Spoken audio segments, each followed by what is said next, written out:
their estimate was around $15 million, which obviously number we had benefit of having same project. OFCC has revenue. So in other words, it costs you to also the new bills run OFCC.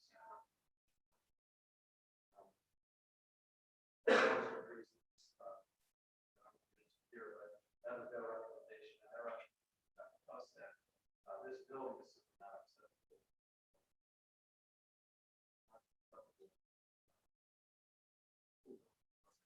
A couple of things that really don't in this is education hours.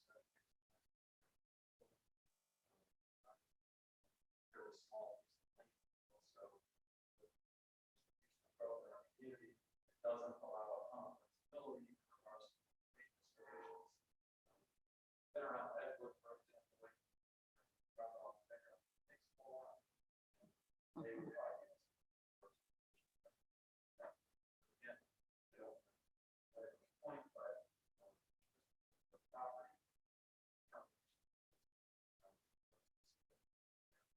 the property dictate that idea still new. So that would take us to our properties.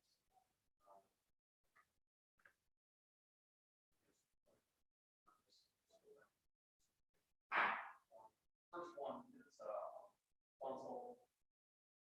There's really one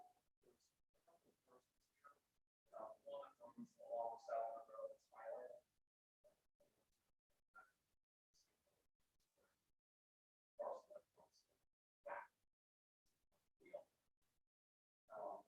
This property has, all these properties are going to have their maintenance through getting down this process of one of the issues here is their service board that has to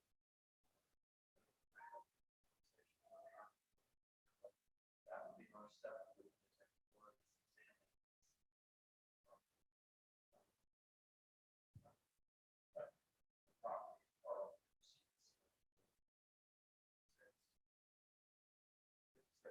Again, East Elementary sits on about 3-ish acres.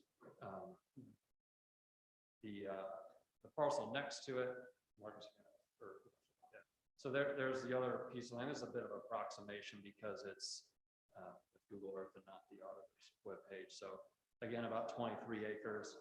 I think if we were really looking to build, we would definitely want to be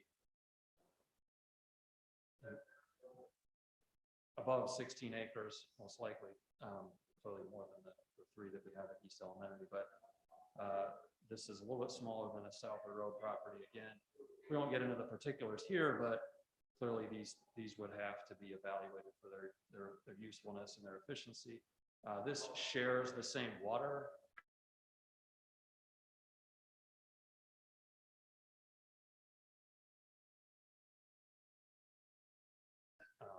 At the intersection basically of Route 33 and the Jim Simmons Trail, across from the high school campus. Again, a very large piece of land that we have. There's really a lot that could be said about this. It's large. It's on a property where I transport kids to. Again, all these things would be taken into consideration as we move down this path. And then this is probably a little known property of ours, but Milford Avenue. It's about 12 acres. There's water all over this property. If you haven't been there, it's very pretty when you walk to the back there. But this is obviously the smallest of the 3 completely vacant properties I'm talking about. But again, it's along Milford Avenue. And there's really not much to it. I mean, you can see it there. It's treed. There's water issues there we'd have to address with the EPA or the Army Corps of Engineers as well. So really, in short, this is again kind of the front end of our process. Wanted to give you a snapshot of where we are. and the vacant properties or the unoccupied properties that we currently have. That's really about it. You have any questions? Do all 3 properties have a water issue that would have to be mediated? Not known. The one at Bunsold is known. And again, those 2 parcels share that same issue. I don't believe there's anything at the high school campus. The Milford one would have to be investigated. That property probably has the most challenges, the Milford Avenue, in regards to, again, I think you come back to flexibility in your grade distributions. It's just much smaller than the other properties. We don't currently transport anybody there, that sort of thing. So, but that particular property right there, there's on the high school campus, we would have to investigate that. It doesn't, I don't believe there's any, what would be classified as surface water, but of course, if you've ever been down there after a heavy rain towards the bottom of that, it's got some issues with flooding. So, Ryan, on this piece of property, because it's essentially behind the high school, behind the soccer fields and football practice fields and so forth there, would road access be something we'd have to think about? yeah, that's probably the biggest challenge back here. Like I said, each one of these has their issues. You know, quite honestly, the 2 at Bunsold, you take a quick look at them, probably provide the most opportunity with the least amount of obstacles. The road access back here becomes a problem also, just because we would also have to reroute some foot traffic and things like that. You have practice fields there. But again, this is the inventory of the properties we have. I'm obviously not trying to predict any future donated land or anything like that. This is just a look at what we presently own.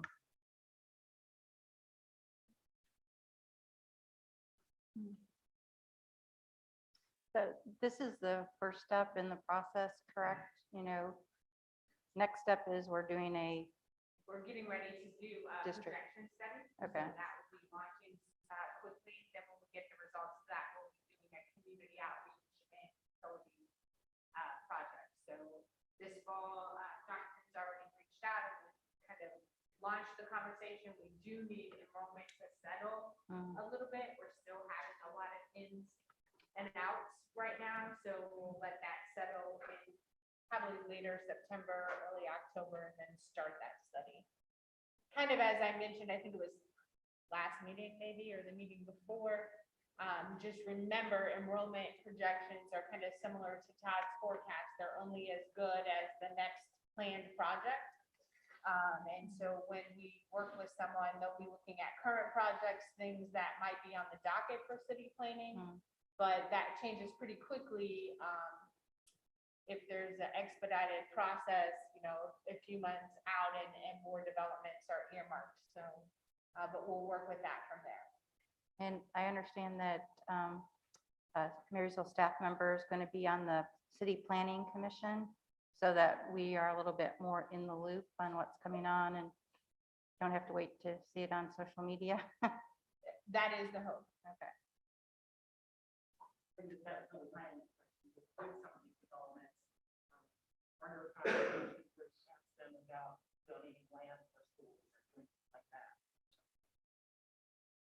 It's not very often we meet with a developer. That has happened more lately.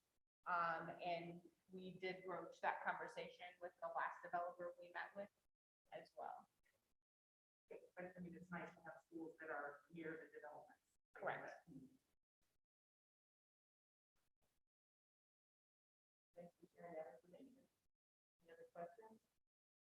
I think obviously things are going to change in our community as we go forward. And so this is a great first step to make sure that we know where we're going to begin this journey and what resources we have at the present time. So, Ryan, do you happen to know appraisal value of the East Elementary? I mean, have we had an appraisal The real estate appraisal value? for where the Hope Center is located now? You're not talking about the 14 million, you're talking about the real estate value. Right. Yeah, about 1.1 million. Okay, so 1.1, just so I'm clear, right? And then, but it would be 14 to get it up to code to reopen it for kids? Correct. So to go in and deal with ADA compliance, all of the outstanding maintenance issues, deferred maintenance to prepare the building to return it back to the state that would be on par basically with what we would expect to be acceptable for students in 2021. There's just a difference in value between, say, a market value for what you're going to sell the building for, which is obviously within a competitive market for just a structure versus, as we would re-enter into the building, obviously now we would be subject to the code requirements of all the ADA requirements, technology upgrades that have not happened because we have not been in the building. So yeah, it's a good question. There is a distinction between our reoccupation of the building as whatever it might be, elementary school, middle school, whatever, and the market sale of the building. There's generally state funding available to help with new buildings. I wouldn't say generally, Okay. but potentially. Potentially. But is that like one of those issues where if the renovation costs more than a certain percent of the value, then you're not eligible? Correct. We would not be eligible for any state dollars for the East Elementary if we were to choose to renovate that. Yeah, that's the 2/3 threshold that I, excuse me, that I had mentioned. That basically would exclude us because their recommendation would not find value in a renovation compared to the value of a build at that point.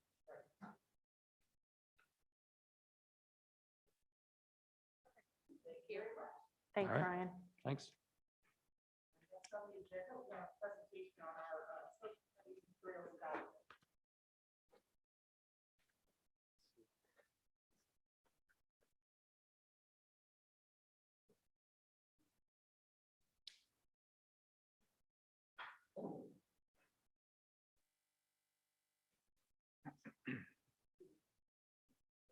Okay, so I'm Ken Chafin. I'm the Director of Leadership and Collaboration here in our district. And I'm Ashley Thompson, Chief Academic Officer. And we also have several of our social studies teachers here in attendance that have worked really hard on this adoption. So we wanted to recognize them as being in attendance as well. Okay, so to get started, I'm going to talk about a few concerns that have come up, and this discussion is going to be based on the operations in our schools around teaching and learning. So if you advance the slide.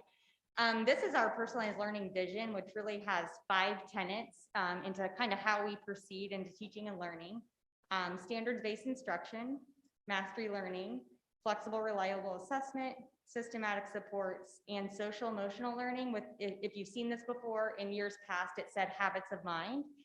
So we're doing a lot of work around how to be more social emotional supportive of kids. And we changed that tenet to be a wider umbrella in our schools. So our jobs are to really keep the focus and the vision on students. And so what is our goal when we talk about teaching and learning? And if you advance to the next slide, I tried to encompass just what that really means for teachers. We facilitate instruction, we support learning, we enrich critical thinking skills at age-appropriate levels. We work hard to foster the development of habits of mind and provide every reasonable opportunity for students to master the Ohio learning standards. So how does this connect to a materials adoption? Really what we focus on is what do we need to equip our teachers and our students in our classrooms with in order to meet that goal? So I wanted to just really come and address some things head on to start. Standards-based instruction is not many things, and I'm going to list a few things here just to kind of air the concern. So we don't teach and we don't assess content that falls outside the Ohio learning standards, such as critical race theory. It's not in our standards. We don't teach with a one-size-fits-all approach, so you don't see a lot of that lecture style all of the time anymore. You see a more flexible approach that's needs-based. But do we have whole group instruction? We absolutely do when that's the right approach for kids. And as educators, we're really committed to not to use instruction to influence or persuade political stances of our students. And I'll just say, I'm going to speak on behalf of educators, and I've been in education for 16 years and 10 probably longer. The best part of our job is to help students become future-ready individuals and achieve their goals. We just love to see people develop, and that's our role. And really, as I speak for everyone that I work with, that's honestly why we come to work every day. So I just wanted to say that because I think sometimes it's easy to lose that vision, especially when we're in times of charged situations.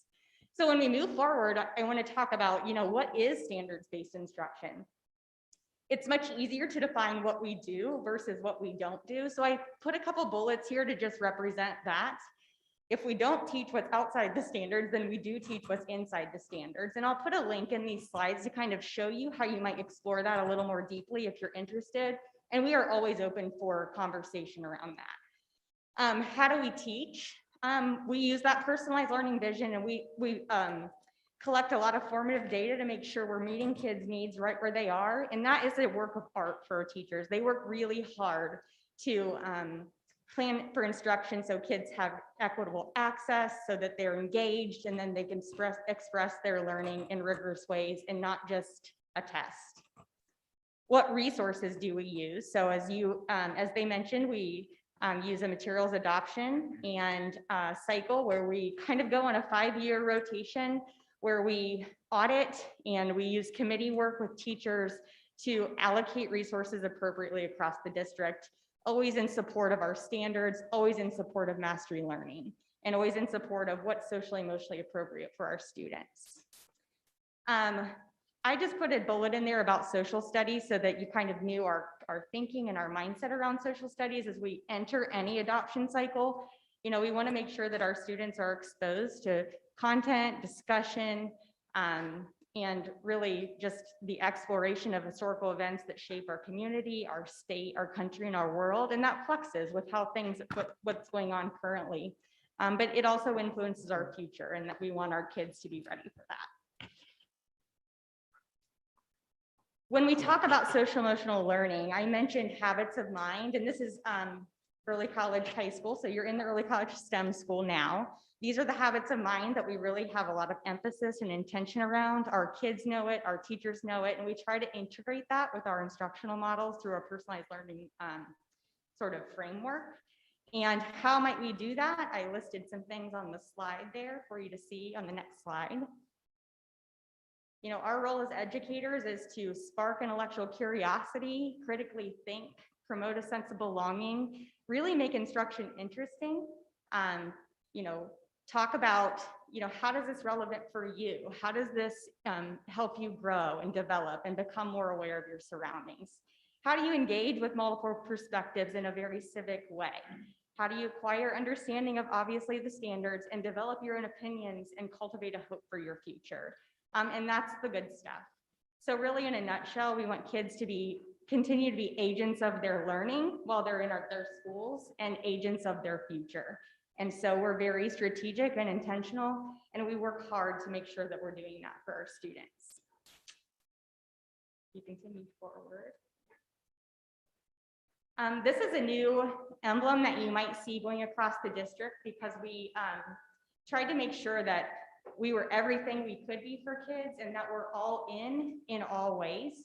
And so this is something that we did a lot of discussion around and PD around, and really tried to have the best approach to make sure that we honor kids, we help them grow and develop, and we're really wrapping around what's best for our students in the best way that we can. This is a slide I inserted just to give you a little context around how social studies is set up at the Ohio Department of Education, where we get our standards. These two courses are courses that are mandated by the state of Ohio in order to graduate high school: American History and American Government. We all probably took those. So there's a course description there. You can see the domain historical thinking and skills as an area where there's a lot of dialogue, a lot of exploration of foundational documents or historical documents. The social studies teachers can talk about it much more descriptively than I can. But there's domains, and then there's standards within the domain. There is a live link in the slides where you can go to ODE and find the history standards. But I just wanted to kind of let you see what an overview of the course was and direct you to further explore the standards if you're interested. And that's all we have for you tonight. So I have a question that's for anybody there or any of the teachers.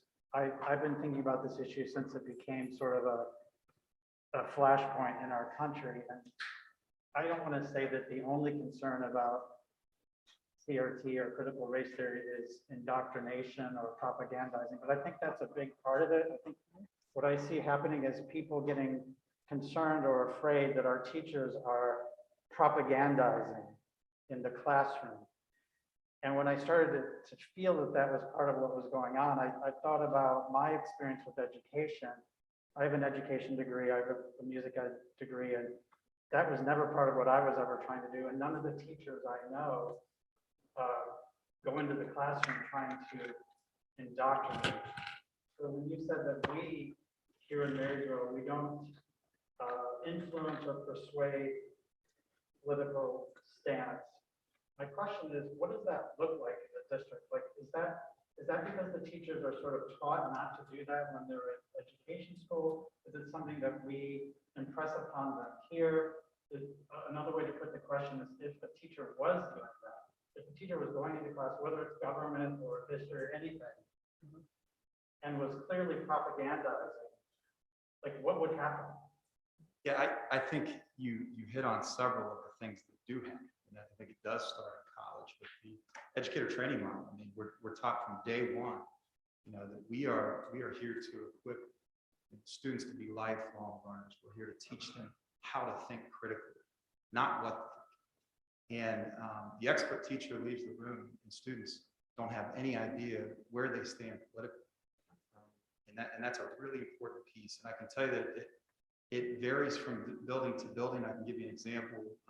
My previous life last year as a principal, at the very beginning of the year, before the year started, we knew that it was going to be a very challenging year everywhere in terms of politics. So I sat down with our humanities department. We spoke at length about the role of a teacher and about just how important it is from a trust and confidence standpoint. That when kids are dropped off at a school, they understand they're walking through the doors and they're going to get an education based on those standards, and they're not going to be swayed to a particular way of thinking politically. What do we do? Well, in any situation like that, I would tell you I've been a principal for 11 years, and this is my 12th year as an administrator. And I haven't, to be honest with you, I haven't experienced a scenario where I felt as if directly they were using that power position to influence the student one way or the other through indoctrination. That's an egregious act. And it's one of the most egregious things that I think could happen in the classroom. And one of the things that could cripple the trust and confidence that we hope to have with our community. But there have been several instances over time where you felt like subconsciously a bias may have come out. And honestly, I even dealt with it one time where the opposite bias came out because a teacher was trying to be especially careful not to persuade them in a way that they actually believe, but they are humans and they're going to hit the doors with a bias in a way that they believe. But I think they do a great job of sheltering that, keeping it to kids. So what would, when you were principal, let's say, Sure. I know you're in a different position this year, if that did happen in the classroom, would it be your job to intervene, or what would happen? Absolutely. The building principal needs to handle that head on, and they need to deal with it immediately. And just like anything else, I think that you start with a plan where you're going to address it and correct the behavior, whatever that means. And then if it continues, you escalate. And at some point in time, you have to make the decision if they're going to be a teacher in your building and represent the district. And I think at that level, if you're talking about indoctrination in particular, it could escalate to that for sure. I hope I answered that okay. Maybe. Well, it's an ongoing discussion. The other question I have, I'm going to go ahead since you guys are not jumping in. This is more for the teachers, and I don't have the bill in front of me. We talked about it last month, or maybe the month before. I don't remember what it's called. The one that being kicked around in the State House that would like, Ban, oh yeah, the one that bans the teaching of. So my question is more for the teachers that are in there every day, either government or history or social studies. And if you're familiar with the bill, it will help because I don't have it in front of me, but there's basically a list of things that you're banned from teaching. Okay. And my question is that sort of activity in our state, is that helping you as a teacher or is it hindering you or is it just, it doesn't even affect you either way? I don't know what's in the bill. I don't know what's being proposed. I'll give you an example. I think one of them is, one of the bullet points is you can't teach that the United States is inherently racist or what is it, foundationally racist. Like that, just echo what Mr. Chapin says, and I think he was spot on as we approach our classroom as professionals. And one of the greatest things we can do at the end of the year is that our kids not know what we are after teaching class.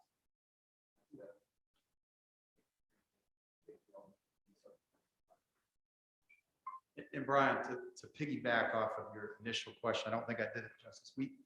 We covered this in professional development at the very beginning of this year, and I had the opportunity to personally cover it for all 600 teachers in our district. And I think the message is clear where we stand, and I've not gotten one response negatively against the notions that I just gave you and the expectations for teachers in this district.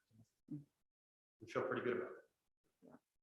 Well, and I mean, I just really appreciate the fact that you guys are addressing it, having this conversation. We're not afraid to talk about things like this. We know what's happening in our classroom, and it's comforting to know how much of a focus you're putting on that and just how our teachers approach the whole idea of instruction. Brian,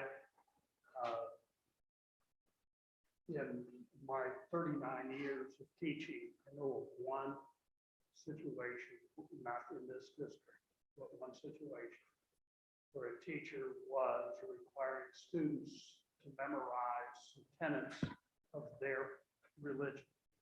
And that person was called before the Board of Education. After several conversations, was told they couldn't do that anymore. They refused to change, and the school board essentially said, "Thank you for your service." And walked out the door and not come back in the school again. And that was in this district? No, it's not in this district, different district. Okay. Well, I appreciate you presenting, and I think it's an ongoing conversation. So good luck this year. Have fun. Thank you so much. Thank you very much. Thank you. All right, next we have public participation. 17. Okay, now there are 17, so we allot 30 minutes for this with 3 minutes per person. So I would like to suggest that if we start hearing the same thing over and over, I may ask for somebody of a different opinion to take over so that, so we have a chance to hear from all sides. So having said that, we will start with the first person and to review, I guess, to remind people who have never been to a board meeting, public participation is an opportunity for you to address the board. It's not meant to be a conversational back and forth kind of a setting. It's really just a chance for us to hear your comments, concerns, and if follow-up is required or requested, then we will set something up after the meeting for you to meet with whoever it would make sense for you to meet with. And again, you are allowed 3 minutes. Our treasurer keeps track of the time. So I just ask that you be respectful of the time. And when the 3 minutes is up, if you're not completely done, you are always welcome to share your thoughts through email with us or give us a call, things like that. So we will start with Heidi Dickinson, and we ask that you go up there to the microphone, state your name and address, and then your 3 minutes will begin.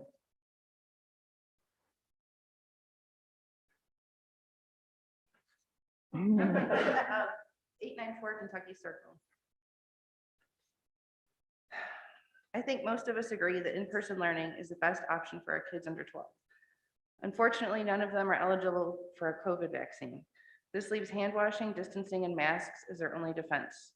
The Ohio Department of Health is strongly recommending masks in schools, and the majority of Central Ohio districts have already mandated them, especially for K through 6. Why are they doing this? Because they're using logic and reason to set policies, not politics. Our young kids deserve to be in the classroom, and they deserve the safest environment we can make for them. This makes mandatory masks where children are not eligible for the vaccine very simple. Thank you. Thank you very much.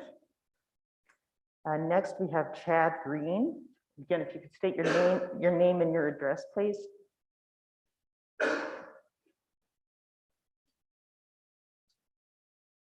Hello, I'm Chad Green, and I live at 1387 Creekview Drive. And my wife and I have 2 daughters, Claire and April, at Mill Valley Elementary. And I also have concerns about the mask policy.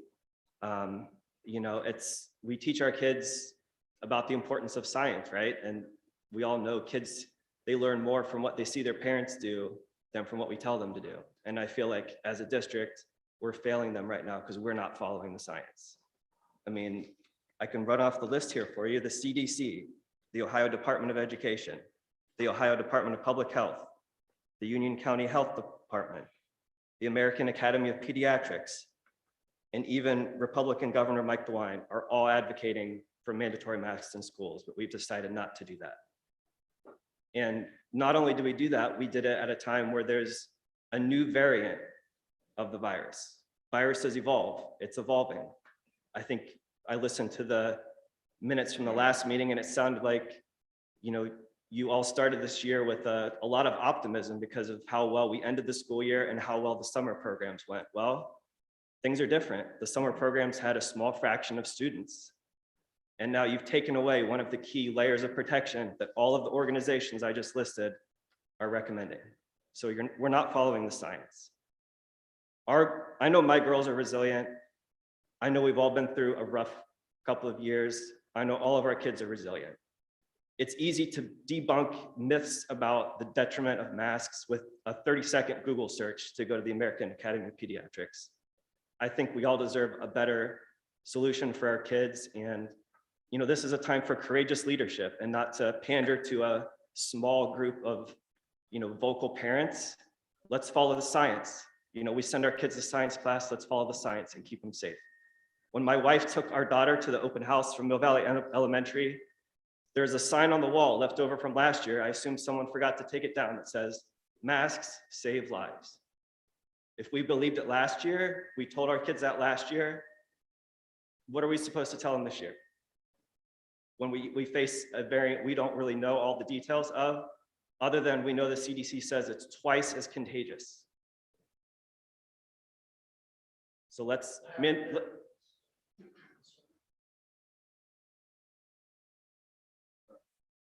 if we send our kids to science class, let's follow the scientists. Thank you.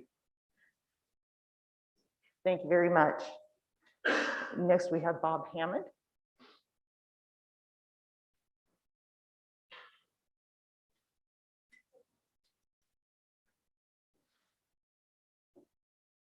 My name is Bob Hammond, and I live at 21785 Board Road, and it's Marysville. Was going to talk about CRT. I'll hit that very, very last, but then I'll talk fast because there's a couple things. People brought a lot of different issues up, one of them being masks. And children, if you look at CDC information, they're about 10 times more likely to die of the flu than of COVID. And we weren't wearing masks for the flu before that.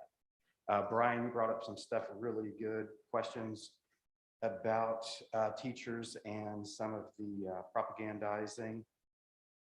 If you check the reading list from the English department, there's no Ayn Rand, there's not a lot of conservative books on there. I know teachers trying to really make a good effort of that, and I think some of it is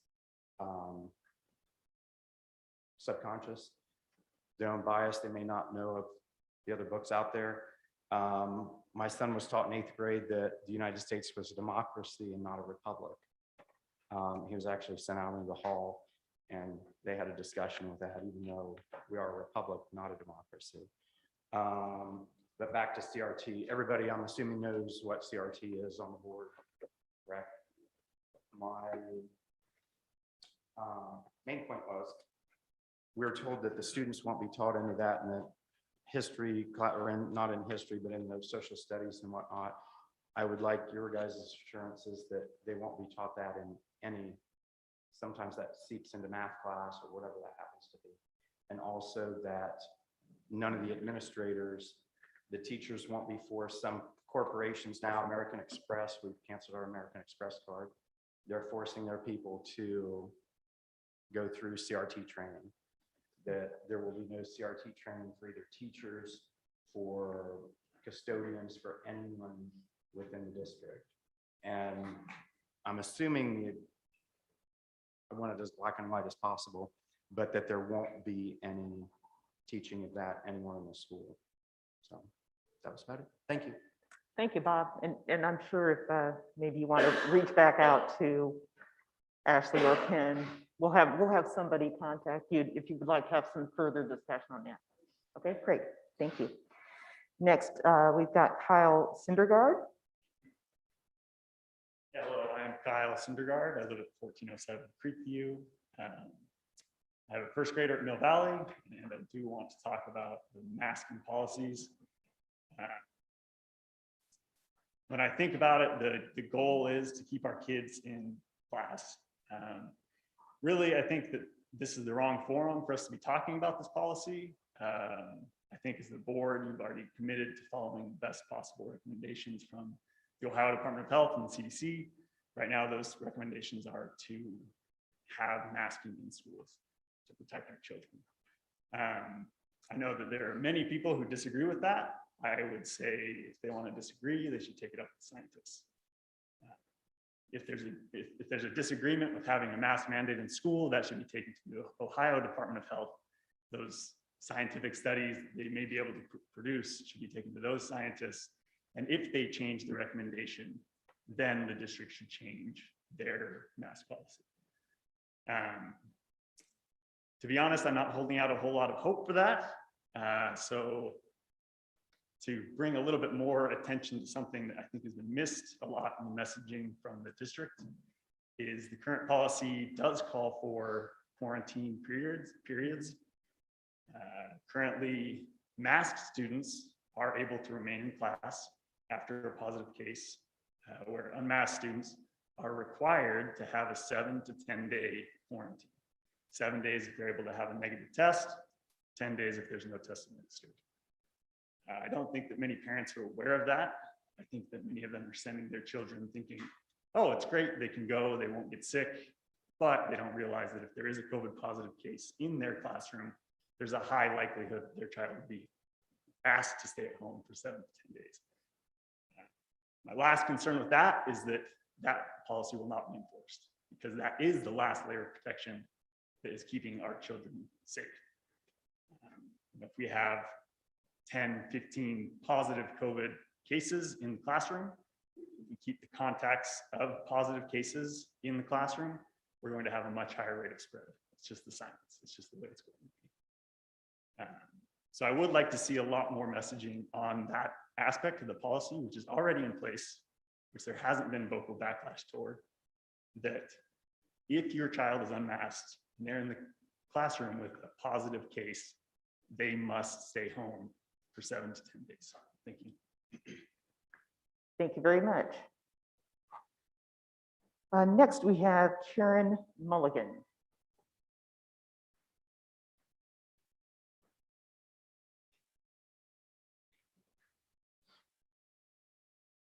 My name is Kieran Mulligan, and I live at 637 Right Circle. I'm currently a senior at Marysville High School. I've been a student in Marysville Public Schools since I moved here in the 3rd grade. And one of the things I've been taught here is the concept of habits of mind. Habits of mind are taught in every building in the district. They're taught with the goal of providing students with, and I quote, the tools and skills necessary to overcome adversity of any type so they can be successful in the future. Posters about these habits of mind are hanging in every classroom, and teachers are required to incorporate them into their lesson plans. Habits of mind include such things as compassion, respect, persistence, listening with understanding and empathy, thinking flexibly, and being open to continuous learning, questioning, and problem posing. Marysville Schools defines habits of mind as dispositions that are skillfully and mindfully employed by characteristically intelligent, successful people when they are confronted with problems, the solutions to which are not immediately apparent. Here in Marysville, we have a problem, the solution to which is not immediately apparent. It's a problem that's also being seen all over the country. The problem is that masks have been politicized to the extent that they've become a metaphor for a liberal mind, a symbol of weakness, and a sign of fear instead of what they really are, which is a show of respect and compassion, a pledge to community, and a strong weapon against an insidious disease. I don't know how to change the minds of the people who have come to see masks in a negative way. I've tried using my habits of mind. I listen with understanding and empathy. I try to think flexibly about it. And I am open to learning and questioning and trying to find an answer, but none will come. The solution to this problem is not immediately apparent. Fortunately, the solution to the problem of stopping the spread of COVID-19 is immediately apparent. We have two easily accessible and affordable solutions at our disposal: vaccines and masks. I am here tonight to tell you that the students of Marysville Schools are respectful and compassionate, and we will wear masks if we are asked to wear them. We don't have a problem listening to the authorities and experts. We're taught to choose our sources of information carefully. When I write a paper for a class, I have to back it up with information from relevant, factual, and credible sources. I can't write a paper about anything and cite something I saw on TV or something my neighbor said or a post on Facebook. I have to use credible sources such as the CDC, the Ohio Department of Health, the American Academy of Pediatrics, and the Union County Health Department. On the issue of masks, they all agree. Masks should be worn in school by all. I am here to ask you to listen to the experts and mandate that everyone wear masks in school. Is that? Thank you, Karen. Thank you very much. Now, so we've had several here for kind of pro-mask. So at this point, we would like to hear from some other opinions. I know the next person up here is Michael Martig. Would you be sharing a different opinion? I'd like to talk about masks. Okay. Yes.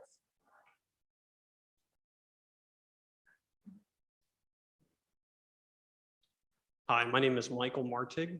I live at 22195 State Route 739, Raymond, Ohio.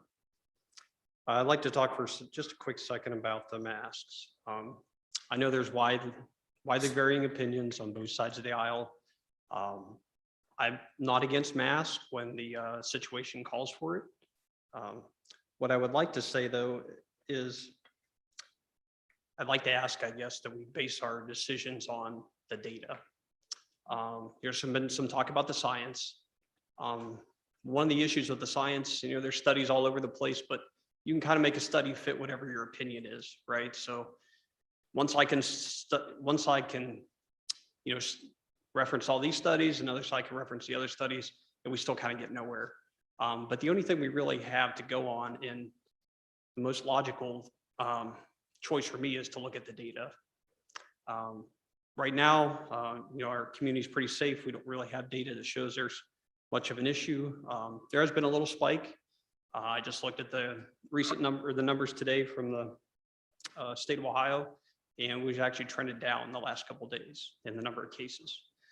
I think the schools is doing a good job of maybe trying to look at when we implement masks based on a certain rate. Because what we found out last year, though, is a lot of kids, especially the younger kids, they have trouble. They're in their critical period of trying to understand language, pick up words, pick up facial cues, things like that. And a lot of those things they struggle with when masks are on, right? And so I was told that last year at the highest point of our COVID problems, we had at most 5% of the student and faculty population quarantined at any one time. So I guess, knowing the detriments that the masks bring to kids, there's some maybe health problems they can have. Besides all the learning issues that it causes them. I guess I'd like to ask if a mask mandate is implemented.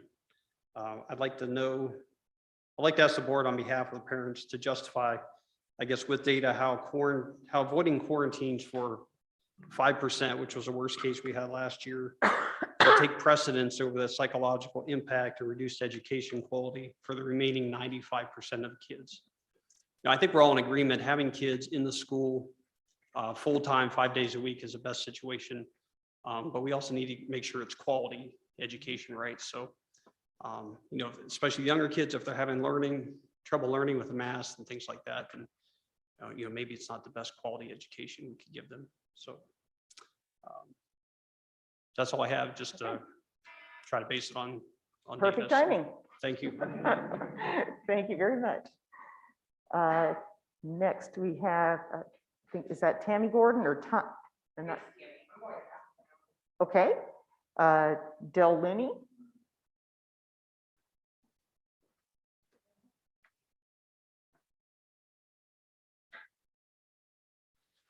Yeah, my name is Del Looney.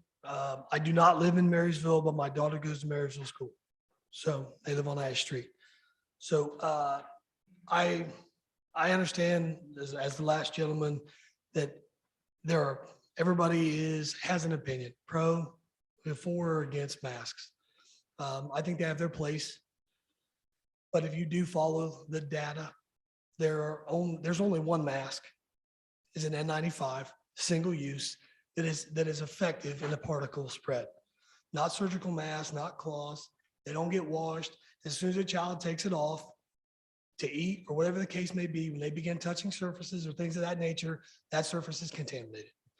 So at the end of the day, I'm not going to repeat things that other people have said, but I will say that this is a virus and it is not going to go away. And the only effective defense against this virus is herd immunity. And that is the only way we are going to contain it. So I understand the CDC. I understand all those things. And as that gentleman said, you can find as much information to support your opinion on one side of the fence or the other. The thing is simply, it is not going to go away. Herd immunity is the only thing that will control. That's it. Thank you very much.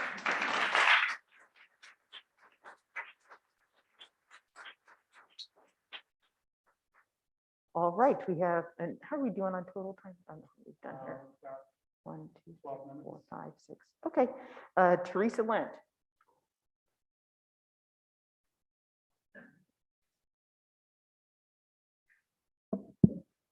Hi, my name is Teresa. I live at 19450 Bear Swamp Road. I have 3 daughters in the Marysville School District. I've been a pediatric nurse for 15 years. I speak today as a mom who wants to advocate for her children. I know the subject of masks is on many people's hearts and minds as we start the school year, and probably why many of us are here tonight. I appreciate all the board and staff for their hard work and dedication to our students. I'm not here to judge anyone for their decisions to mask their children. I simply want to advocate for parents to choose what is best for their children. Here are a few reasons why mandatory masks does not help Marysville school systems of achieving one of their values, that intellectual, social, emotional, and physical balance are necessary to achieve well-being. COVID-19 is spread through aerosolized droplets. These droplets are so small that they pass easily through cloth and surgical masks, even when worn properly by trained medical professionals on personal protective equipment. Children rarely wear masks properly. They chew on them, they get wet from saliva and sweat, and retain moisture. They hang around children's necks on lanyards and brush against surfaces and get dropped on the floor. Masks are counterproductive as they are constantly being touched and adjusted. Microbes get transferred from masks as they touch surfaces and their masks. How many adults do we see adjusting their masks, pulling them down to talk or eat, without cleaning their hands. I've seen several people do it in this room tonight alone. How can we expect children? How can we expect children to wear them properly if adults can't? Additionally, masks collect and colonize viruses, bacteria, microbes, and mold, which children are then forced to rebreathe. I've seen herpes outbreaks from kids switching masks and trying on their friends' masks, to fungal infections from prolonged mask use and moisture on their skin. According to the American Academy of Pediatrics, severe COVID-19 illness is rare among children, and the WHO states that asymptomatic spread is very rare. Children are more at risk for getting seriously sick from RSV or the flu. Looking at the data for Union County taken directly from the Ohio Board of Health website on their COVID-19 dashboard, Union County has a population of 62,000. There has only been a total of 4,776 confirmed since the start 18 months ago. This is 7.7% of our population.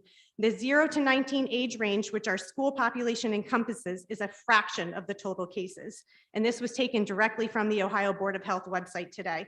Additionally, the county, where they break down the severity of the illness among COVID-19 cases, which I took again from the Ohio Board of Health website, only 5% of the total cases that they have seen have been asymptomatic, which supports the WHO's finding that asymptomatic carrier is very rare. The number of cases in Union County right now is so low that the daily case count is often reported as 1 to 2 or simply counted every few days. The peak in December last year had a daily case count of 76 cases. These low numbers don't warrant the negative health risk. Additionally, I'm almost done. Additionally, we should be counting quarantining actual positive cases instead of just quarantining. Thank you very much. I'm going to keep going. Respect, please. Moving from the medical health hazards of masks, I want to quickly touch on the development and mental health challenges. Facial coverings ignore the essential needs of growing children to learn auditory and visual cues. The well-being of children. Sit down. Would you please sit down? The well-being and mental health of children. Suicide is now the #1 cause of death in the ages of 10 to 14 in Ohio. I'm going to ask you to please sit down.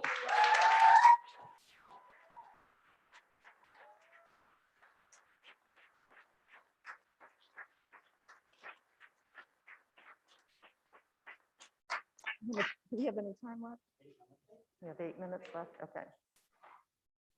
I'm going to move on to, and you know, I'm just going to remind you that's I'm disappointed that you would not be respectful of our requests. Stop, audience. She does not speak for all of you. We're listening to a variety of opinions. So she may speak for a group of you, but I've asked at the beginning, you have 3 minutes, and when your time is up, please be respectful of all of those people in here. I thought our student did an amazing job explaining the importance of respect and listening to others' opinions. Okay, so please, excuse me, if you're not going to comply, then you don't need to stay.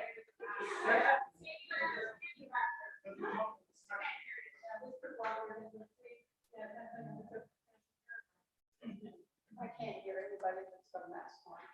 Excuse me, please. I think we'd like to move on with our meeting, so. Well, then, you are welcome to leave the meeting if you'd like to do that. I apologize for this.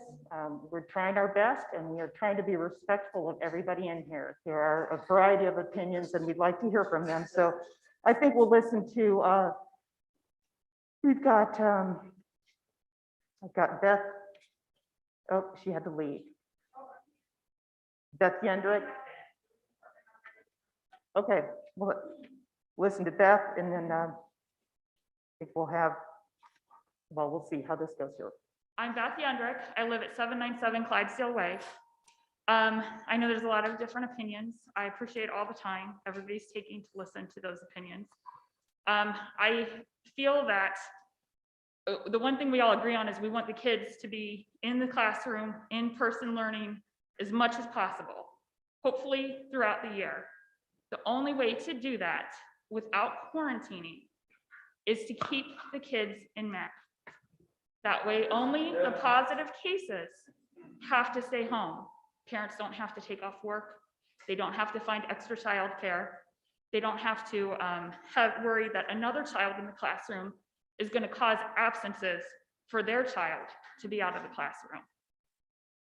I could go on for science, you know where I stand, but in solidarity with everybody, wanting to keep the kids in school, in person, wanting to keep the teachers teaching in their own classrooms. They care about those kids. They want to be in the classrooms. They don't want substitutes to come in if they don't have to have the substitute. If the school wants the kids to stay in school, please mandate masking for everyone, even if it's just for that purpose. Keep them in all year. Thank you. Thank you very much.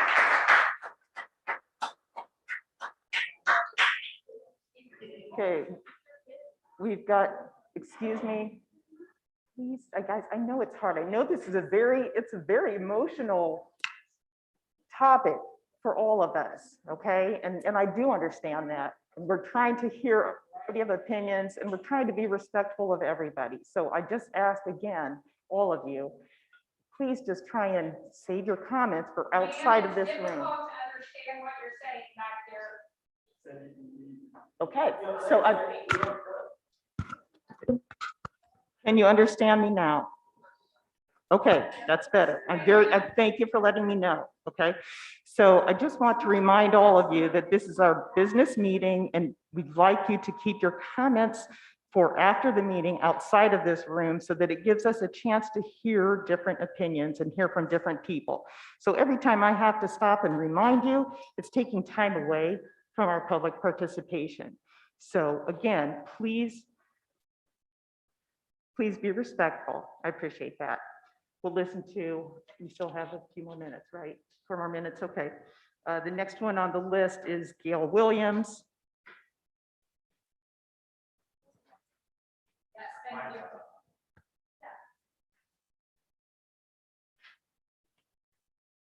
I was born here in Marysville. I went to Marysville my whole life. My children went to Marysville. My brothers and sisters, I mean, our whole family. Anyway, keep in mind that the media is talking about cases, not deaths. This is to keep us in fear. Masks are for us to show our compliance, nothing more. Masks do not work. The tests have many false positive results, so the tests aren't even 100%. There's a 99% survival rate for COVID. Like the gentleman said before us, it's here to stay. We've got to live with it. We can't live with masks our whole life. We have to build up our own immunity. I need to exercise. I need to eat better. But we have to take our health into our own hands. And these masks are not keeping us healthy. It's restricting our oxygen. All those agencies that this one person read off, they haven't treated one patient.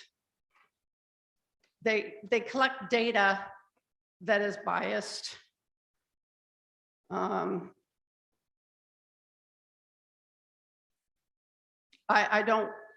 have ringing in the ears really bad, both ears. I can barely hear anyone in these masks. I rely on looking. I never knew how much I relied on looking at somebody's mouth. And when my granddaughter's over at my house, she's forbidden to wear a mask. I mean, she doesn't wear one. Her mom doesn't believe in it either. But this is all about compliance, not our health. Thank you very much. All right, the next one on here, Eddie McClelland. And I think that's going to be our last one this evening. So again, if you did sign up, you are more than welcome to email the board or give us a call.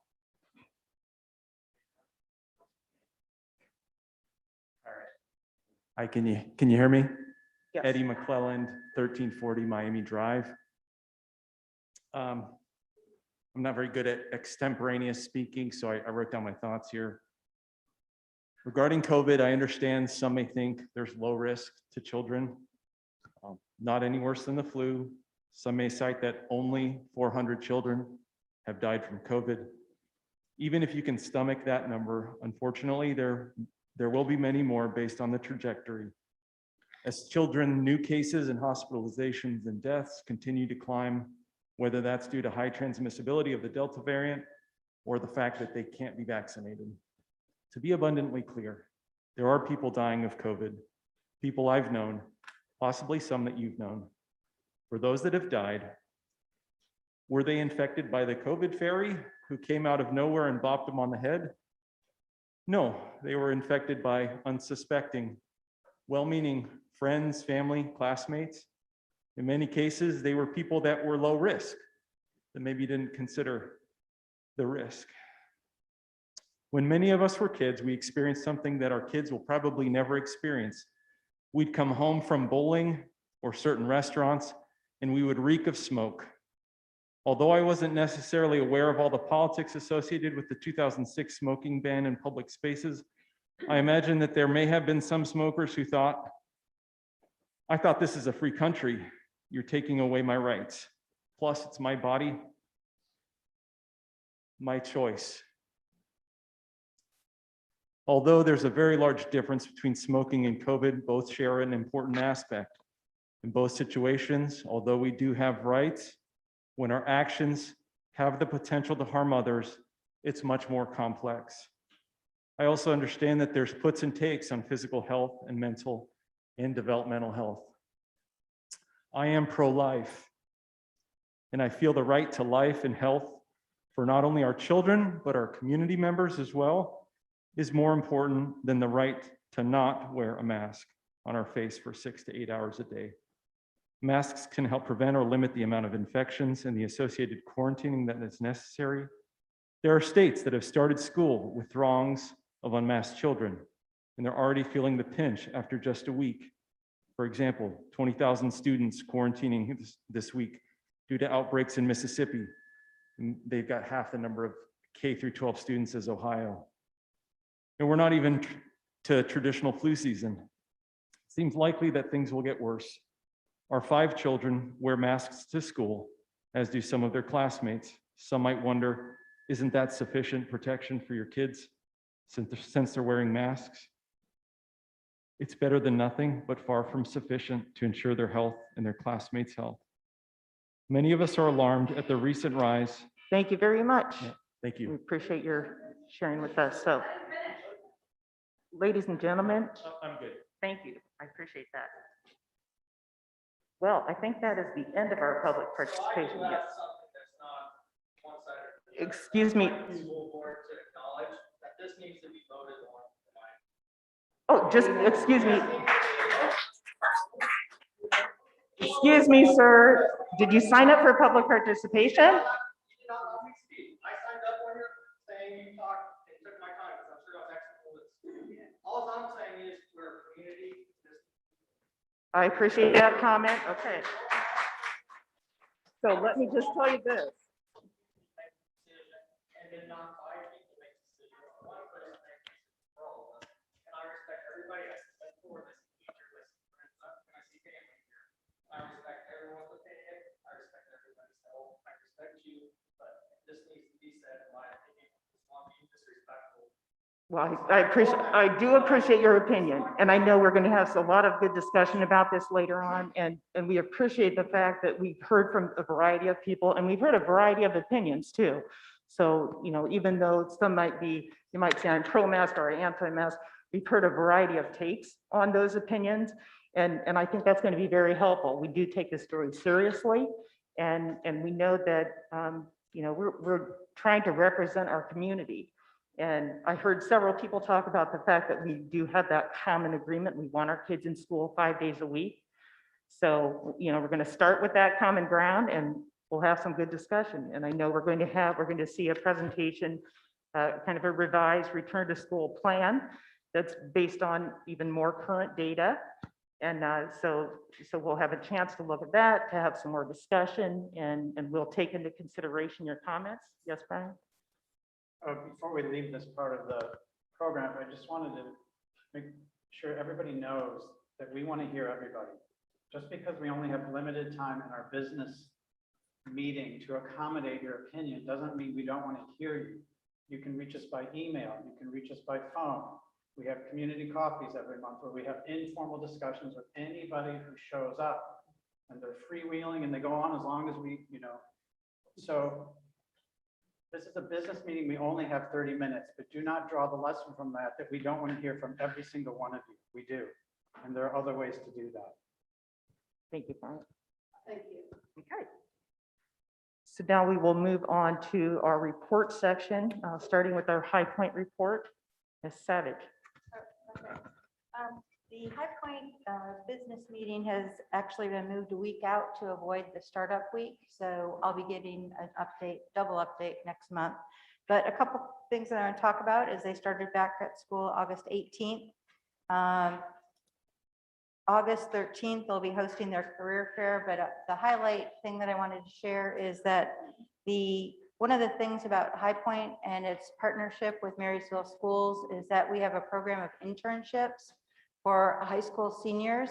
And this summer, there were 16 kids involved in internships. And typically, we don't do summertime internships, but because a lot of kids kind of got cheated last year, they ran summertime internships. And we have approximately 100 kids signed up for the internship program coming into this year. So from a career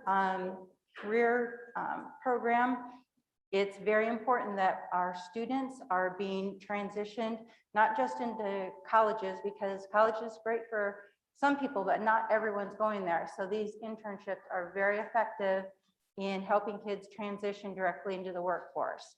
And one of the features that we have is not only do we have an athletic college signing day, but we have academic signing day and we have workforce signing day. So early college, high school has been kind of the foreground for that activity. So I wanted to take time to point that out to everyone. Yeah, I would add, I had a grandson that graduated this year, and he participated in the internship signing. As a result of his internship, he ended up getting a very good job at a very good pay rate. And he is thrilled to be out in the workforce. He's well trained. His employer loves him, loves what he's doing. And the internship really gave them the opportunity to meet one another, to work through, what skills he possessed and what skills he was going to need, and allowed our local business to get who I think is a really good employee. So, And it keeps your grandson nearby. yeah. Added benefit. Thank you, Nan. Any other comments or questions? No. All right, superintendent report. All right, so several things. Want to start with strategic plan update. We have sent out invites and trying to gather participants based on information all of you gave me. So we'll update you as those come in. I want to give a quick enrollment update. Ryan talked about space and we are up about 200 students this year. Our total enrollment currently is 5,383. We have the largest kindergarten class to date of 461. It was 462 earlier, so this week. So someone must have made another decision. I am pretty excited. We are only overflowing 2 total students. We made some hires at the beginning of August to help offset overflow. And typically Raymond is where we see the highest overflow numbers, and we've been able to keep all the Raymond students at Raymond, and we're only overflowing 2 kindergarten students from Maven this year. We do have some splits across the district, so that means there might be a multi-grade to age. Boy, my mind just went blank. Sorry, first and second grade share a classroom with a teacher. So we have a 1-2 split at Edgewood, a 1-2 split at Northwood, a 1-2 split at Raymond, and a 2-3 split at Raymond. And really the thinking behind that is numbers weren't high enough at any one space. So it's a way to kind of balance out and try to keep students at their home school if possible. So we're pretty excited, particularly about Raymond. That's been a tension for a while. Opening day took place this week. We brought everyone together in buildings. Originally, we were supposed to be at Impact Stadium. Unfortunately, Mother Nature didn't cooperate, but we offered PD sessions, I think that Mr. Chafin referred to, and started to launch the work for the school year. So I thought it was very well received. We got great feedback, and certainly staff was happy to be together, and there was a lot of energy. So excited about that. Monday will be our first day with all kids. So we'll be all in, including kindergarten Monday. Everyone's kind of got a different staggered process. And so we'll be all in on Monday. So we're super excited for that to happen. I was asked a question by a board member and relevant to tonight's discussion. I was asked to kind of get a gauge for how many staff and students were participating in wearing masks, since it was not a mandate, and it's about 10 to 15%, depending on the building, depending on, you know, age level, et cetera. So I wanted to make sure I remembered to share that with you. Can I go back to that, the splits that you got? Because I know at convocation, I was talking to one of those teachers who's doing the 2-3 split. And I guess I just want to have a little bit better understanding of what it is. But at the same time, I also wanted to share that she had a lot of really positive comments, and she was grateful for being in our district, where she said, we just have so many resources available for all of our staff members. So it makes it possible to you know, have access to the curriculum that's needed for any student, actually. But I guess just kind of give me an idea of what it would look like in the classroom for a split. Sure. Well, hopefully you wouldn't know. We wouldn't have second graders on one side and third graders on the other, but integrating those learning standards that Ashley talked about that show matriculation as you move up. So really, as we talk about personalized learning, this is what we're talking about. We should be able to accelerate students who show that as a need, as well as provide intervention. So you know, in the ultimate dream, it would be a gradeless system, right? You wouldn't traditionally have first grade, second grade. So these are great opportunities to kind of lay those frameworks out, make sure that when we're doing a standards-based format, you're tracking the way in which students matriculate through those grade bands and content standards. Great, thank you. Sure. And then I think, Marcus, if you could queue up my presentation.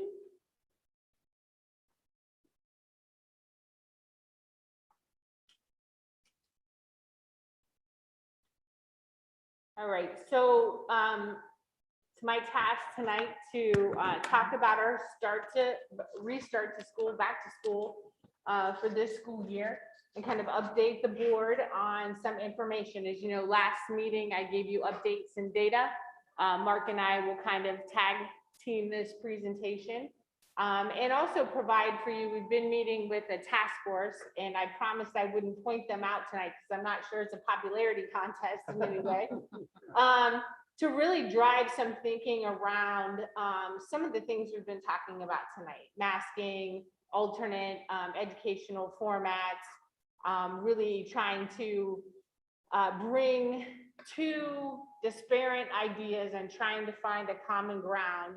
I don't think anyone in the group is naive to think 100% of people are going to be happy. I think everyone has approached things with a solution mindset and tried to collaborate in order to move forward.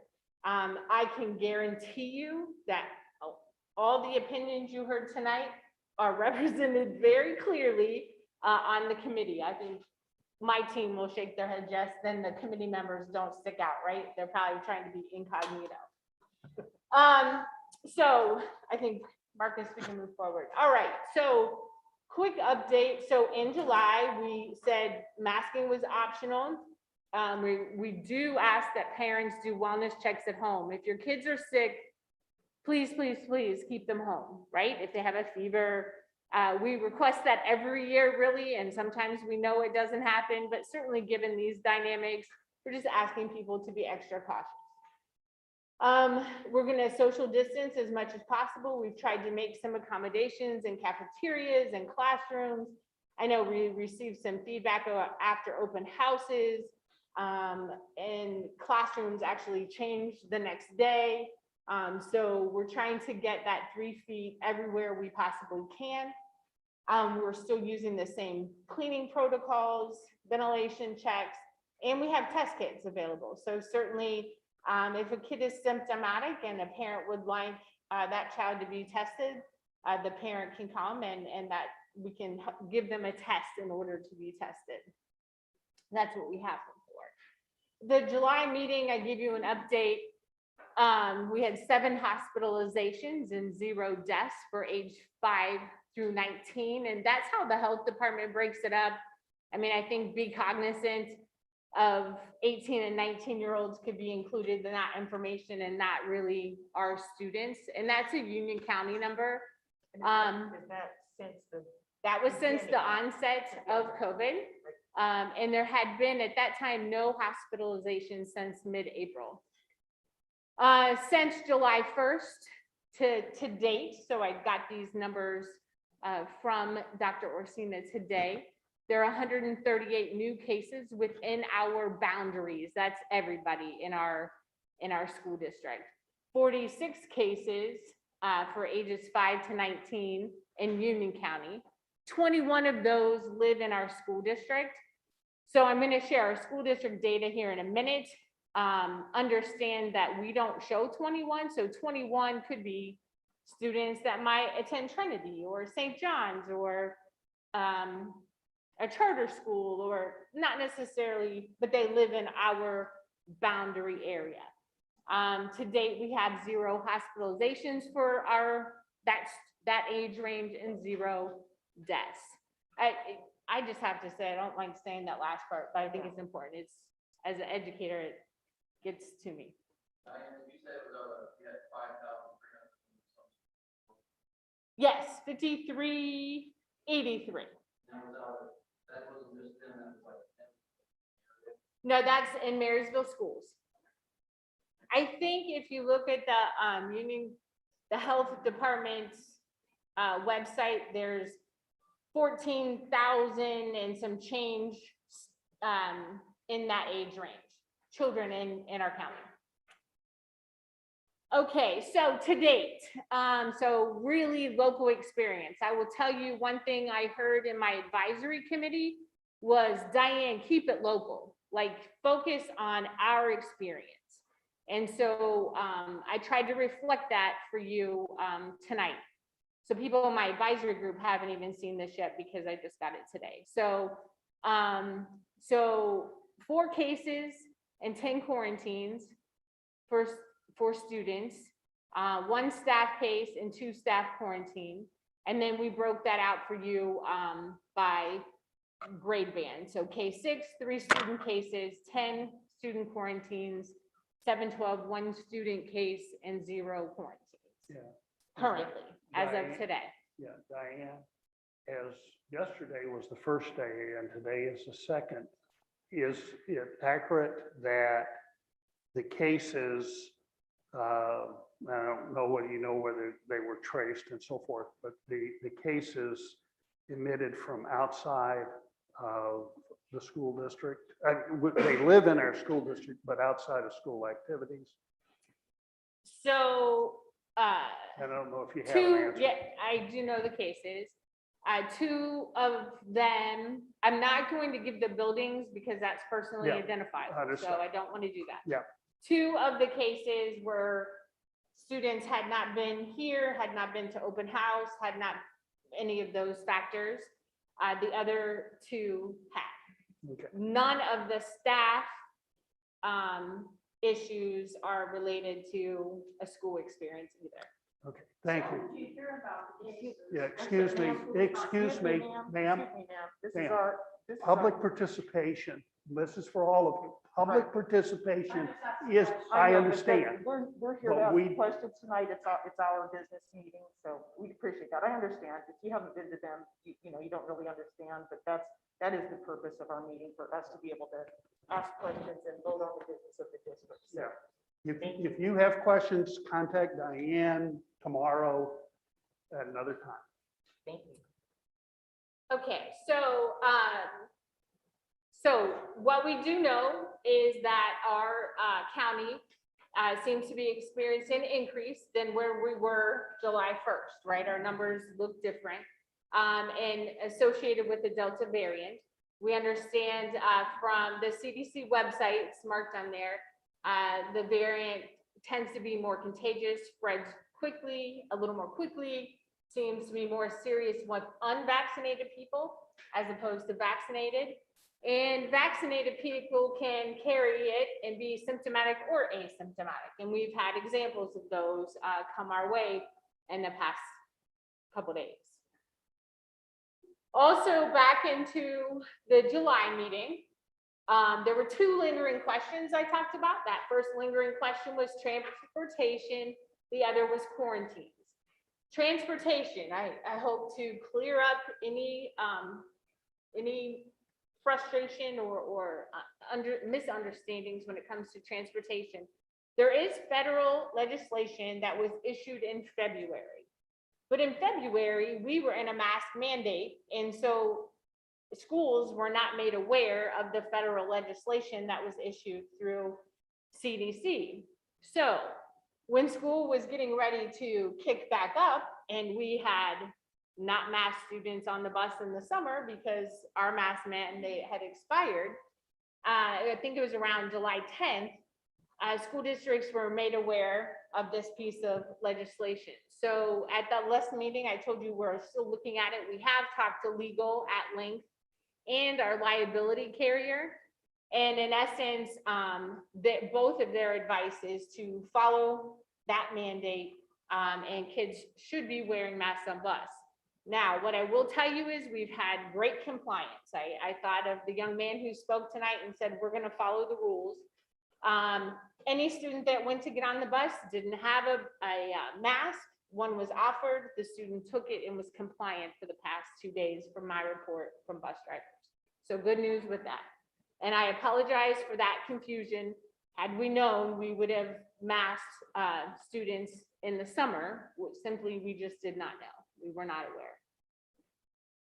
So I did send this out last week, and I think someone talked about it tonight about when you don't have a mask on, certainly it leads to quarantine more quickly. Ohio Department of Health outlined these different scenarios.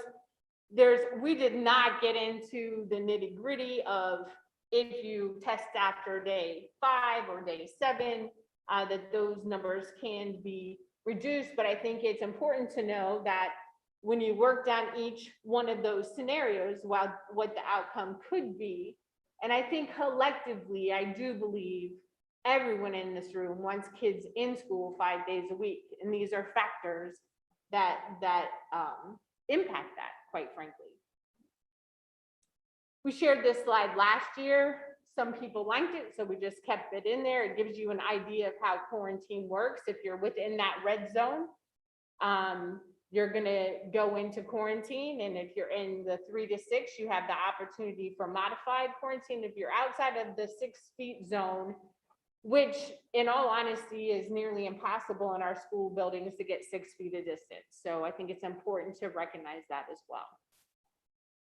This was another slide that we showed last school year that I think a board member requested to just revisit that. And this would show you, so if the red student were to test positive,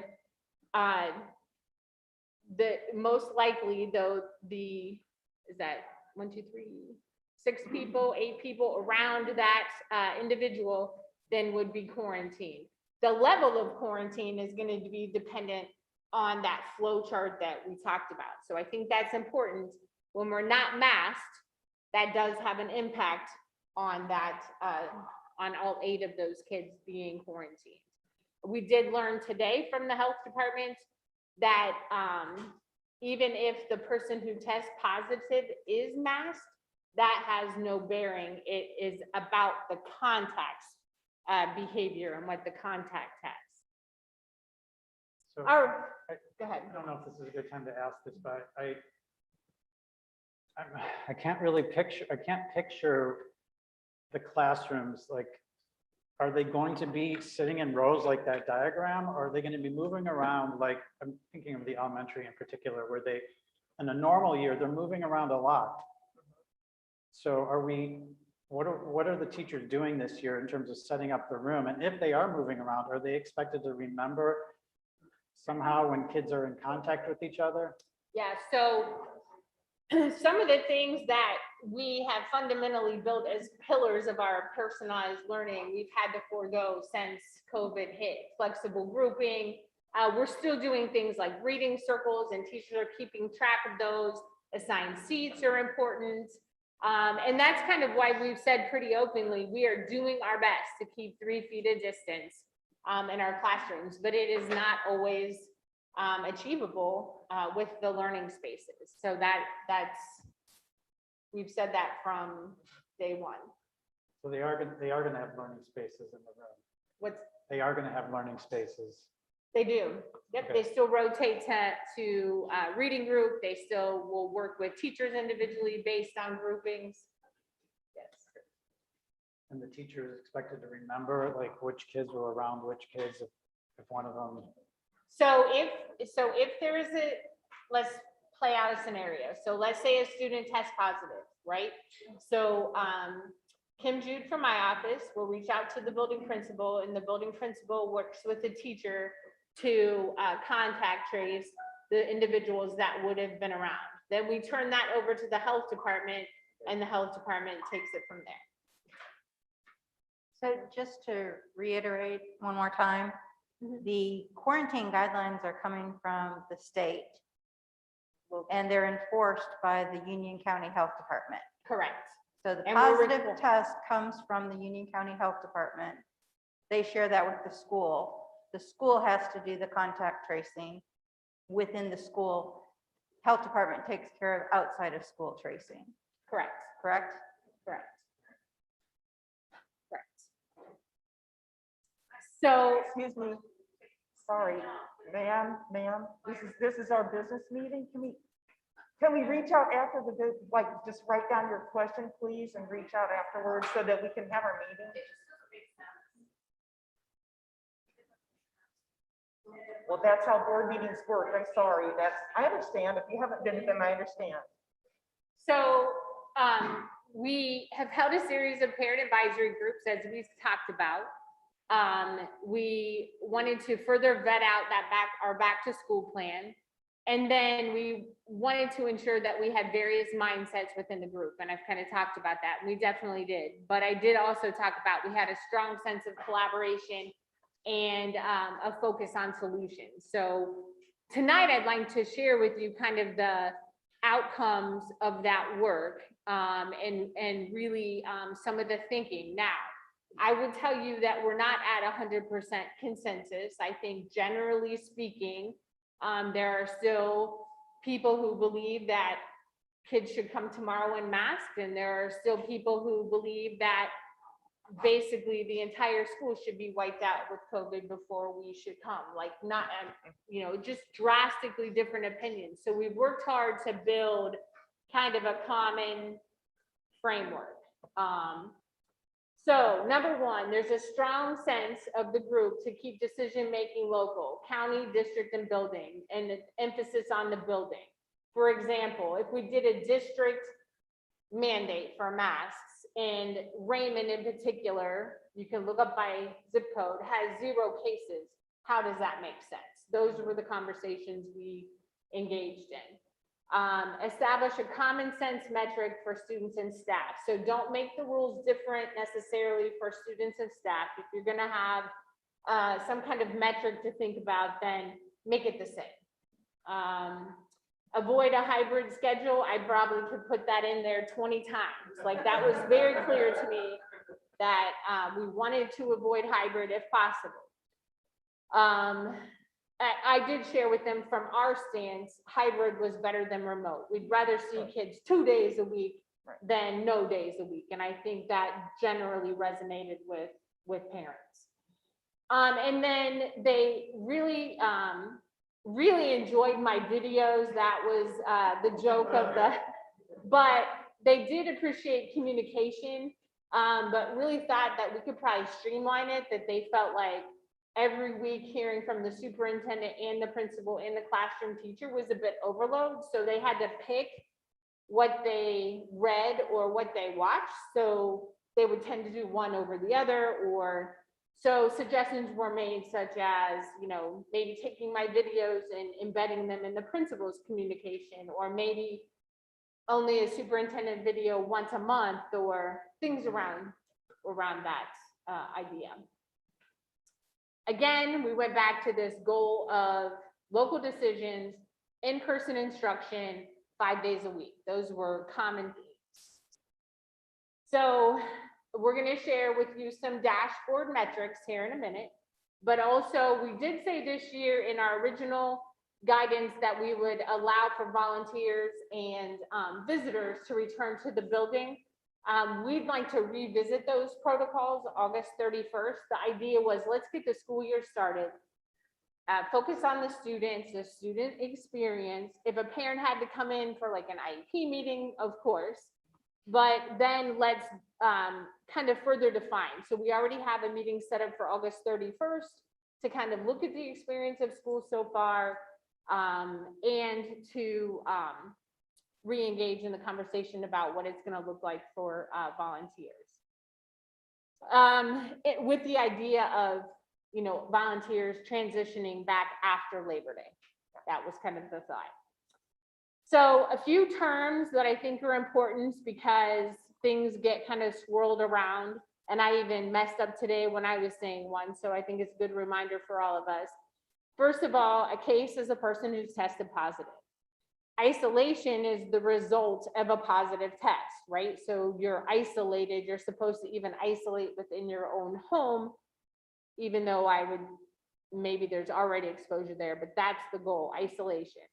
A contact is that person within 6 feet for 15 or more minutes. For our world, to your point a little bit, Mr. Luke, that's 15 minutes in a day, not just at a period of time. So you can imagine the heavy load of contact tracing on the staff when it's a collective 15 minutes. Quarantine is when you're at home for 14 days. Modified quarantine came out last spring.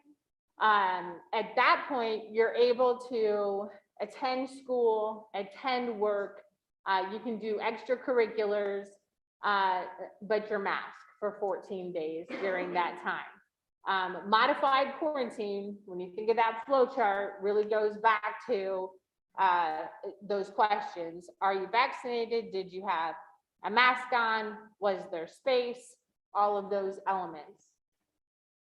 So masking, obviously, and this will make sense a little bit into it, but is definitely, you know, that a point in time that would it make sense to ask students and staff to wear a mask? And I'll segue over to Mark, I think now. You guys are going to regret letting me have this keyboard. So I'll talk a little bit about what our reporting system looks like here in a moment. Can everybody in the deep seat see me? All right, sweet.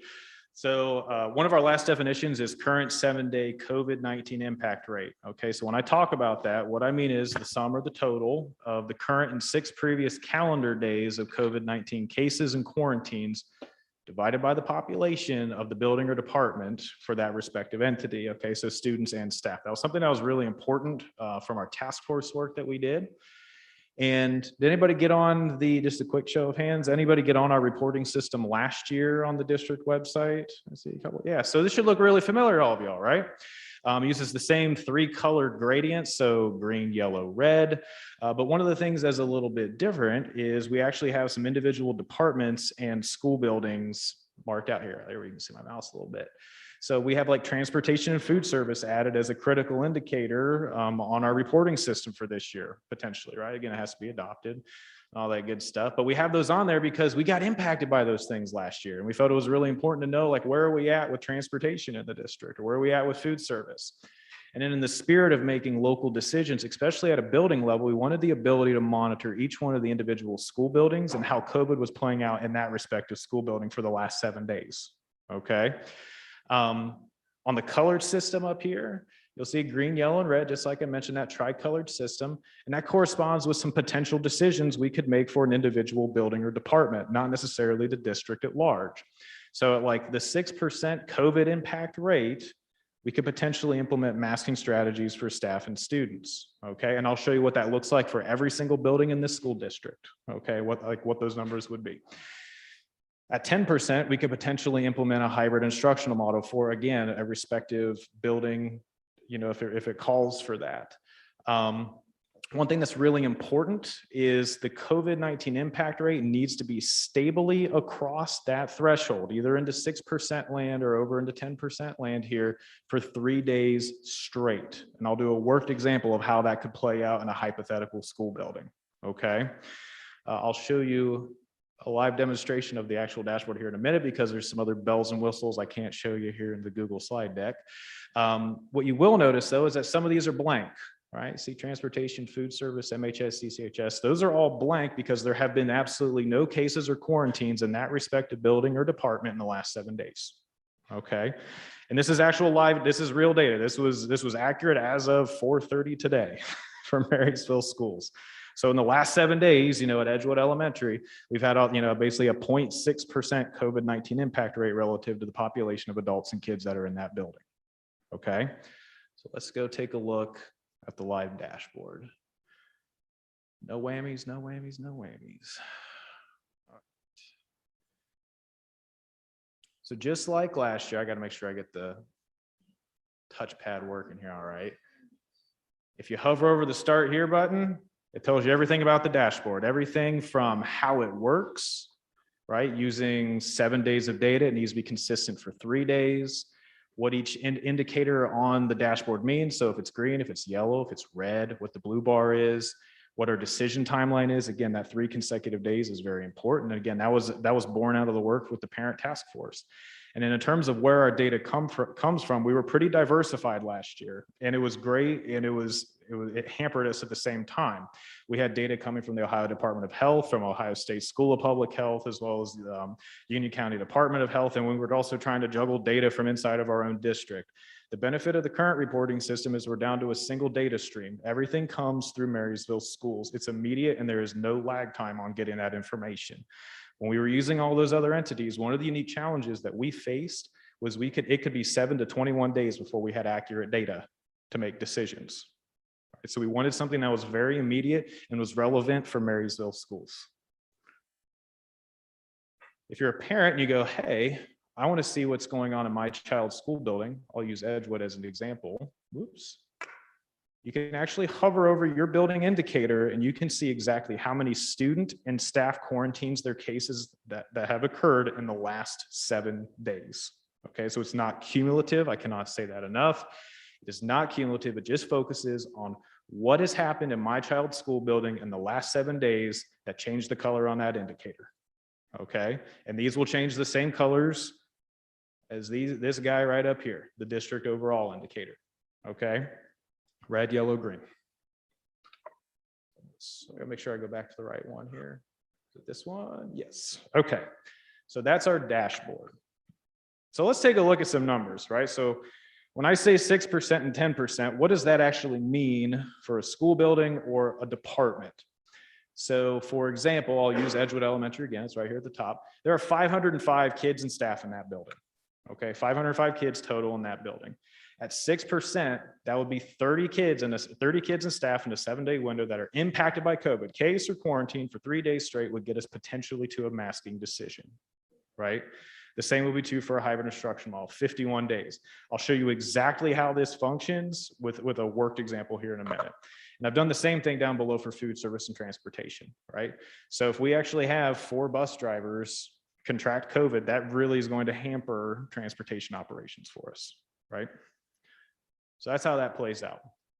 And relative to data that we had historically, I wanted to see, well, if we use this same model and we use the same line of thinking, how would this have played out last year, right? Now, last year's conditions were a little bit different. It's not apples to apples, right?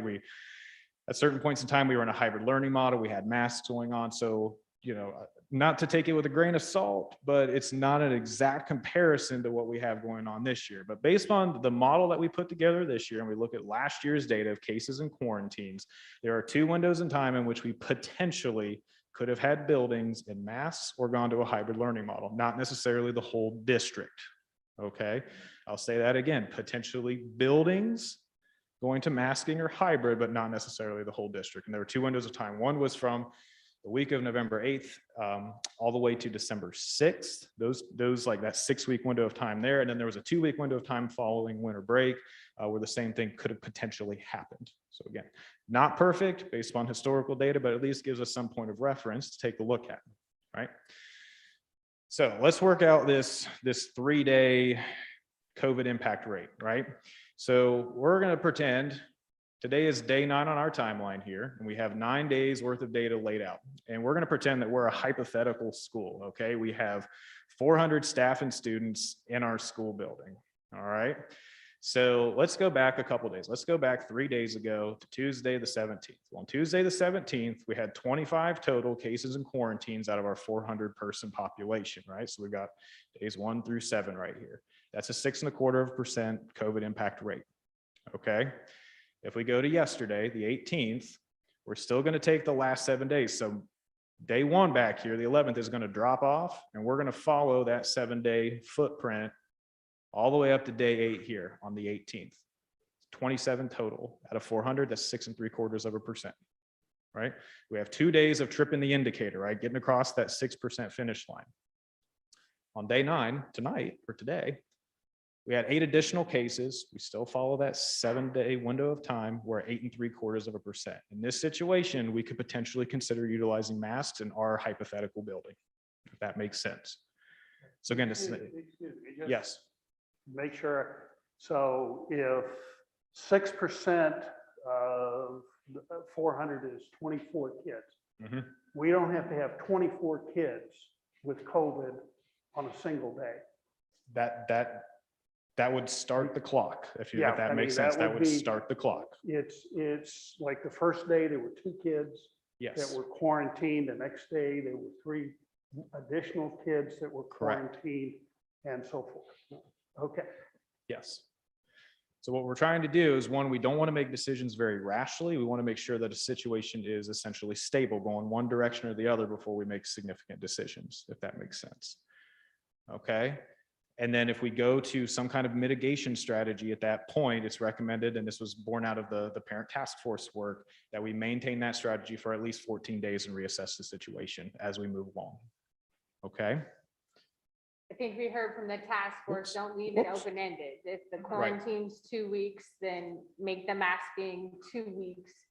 And I also would say, and Mark, you can correct me if I'm wrong, that the idea was, let's get back and see how 6% works and understand that we might need to be flexible. That number might be too high, it might be too low. We're unsure of what that experience is going to be once we get kids back together. Okay, so I didn't know that when we talked about this before. Are you saying if we vote on this tonight, we may be changing those trigger points? I think the conversation was about, we need to see what it looks like, because right now we're creating something that hasn't been done before. So is 6% reasonable or not reasonable? I think one of the things that was weighing on the mind of the committee members is unmasked quarantines could go up pretty quickly. And those students in our experience last year, when they were masked, did not turn to cases, but might they? So I think there was a general sense that that committee was committed to continuing to look at this model going forward. And seeing if it makes sense. So it's the committee that will decide if this isn't working, not us? No, it would come back to you always. Okay. And I think also, I seem to recall that committee used some of those facts from last year, like the highest level was right around 5, somewhere in that 5% range. And so they Correct. use that kind of to come up with this framework. Right, that actually came out of one of the small groups. That the highest point we were last year was a 5% range. So at one point, honestly, we had a group that thought that there should be 50% of the school out with COVID, don't count quarantines. And then we had another group thinking 3% of all. So we've kind of found this middle space as a recommendation, and it makes sense. It's based on last year's model in that highest peak at 5%. I'll add, oh, sorry. Okay, just, again, for clarification from me, as last year, the dashboard that we had provided the board and the superintendent information from which we could make a decision. The various numbers and so forth did not automatically trigger things that, based on the information as it's coming in, a decision will be made. Correct, that would be a little bit different than last year. That 6%, if that's what the board would approve, or another option, that seemed to make sense to the group as a way to give information to the board. Yeah, thank you. Sure. Just as another, I want to go back just one more here, just as a point of reference, I'm going to use Raymond Elementary. So Raymond's 6% threshold is 18 students and staff. Their total COVID impact for the previous school year was 57 staff and students, cases and quarantines for the entire building. So the likelihood that Raymond would have ever reached masking or a hybrid model is virtually non-existent in this, if that makes sense. And we know that zip code in particular, because you can look by zip code, there's tools now available that weren't last year, of course. And that zip code really sticks at an NA. It doesn't have cases to speak of. So we definitely heard from parents from that community of, please make sure you take note of the different experiences in different buildings, because it matters. So we've taken a look at meeting a hypothetical meeting of the criteria. I wanted to show you what it would look like if you didn't meet the criteria. So we've got the same, essentially same number of students laid out here as we did before. We're still using, So I said, you guys will regret, let me have this keyboard. We still have the 17th, the 18th, and the 19th as our decision point. So on the 17th, that previous 7-day window, we would have tripped the trigger. We would have crossed the threshold at 6.25%. But let's say we came back on Wednesday, all right, day 8, August 18th, and we didn't have any cases the previous day. We dropped down to 5.5%. The clock would stop in that situation. We would have crossed the threshold once, but we would have stopped the clock and we wouldn't have gone to masks in this situation. And that trend could continue through the rest of the week. So again, the systems is designed to enable us to monitor whether or not a situation is getting worse or getting better or remaining stable within a school building. Okay. So again, we'll come back to the concept that, and the next slide, I'm going to really drill down into recommendations, but I think agreed, it was said more than once, kind of in our advisory in different groups, that we know there's not one single plan that's going to make everyone happy. And so the goal was really to start to bridge a reasonable solution that was driven by a local metric in order to make those decisions. And I do feel like that's what we're bringing forward to you tonight. Maybe. Okay. So in general, we would recommend, the CDC says wear a mask. Other experts, if families want their kids to wear a mask, they should choose to wear a mask. But it is not a mandate. So PK through 12, students certainly could wear masks. And if there are things impacting their family, we would, certainly encourage that and encourage that choice to take place. Continue the maintained outlined protocols. I would recommend, the committee is not, I am, the implementation of the metrics at 6%. So in essence, to make it very clear, once a building hit the trigger mark, as Mark described, then the masking would be required. So What did I say? For 14 days. For 14 For days. 14 days. Thank right. you. But the other thing that has really resonated with me is the voice of parents who have said, for example, and we've shared these stories, my child is in remission from cancer and really wants to be with his friends, but the fear is around no masking. And we don't really have an option because we've done away with that K-5 virtual piece. Or a mom may have cancer and be concerned about what their child may bring home. So, and we've also had parents say, if you put my kid in a mask, we're going virtual. So I feel like we have these opposing influences. And so we'd like to reinstitute a K-5 option, blended virtual type option, where families, if for whatever reason can't live in the parameters of what the board decides, that they could enroll. Now, that was not our original plan, as you know, and we still don't think that that's the best educational option. We've been very clear about that. However, I think it does speak to our hearts that we believe in choice in this district.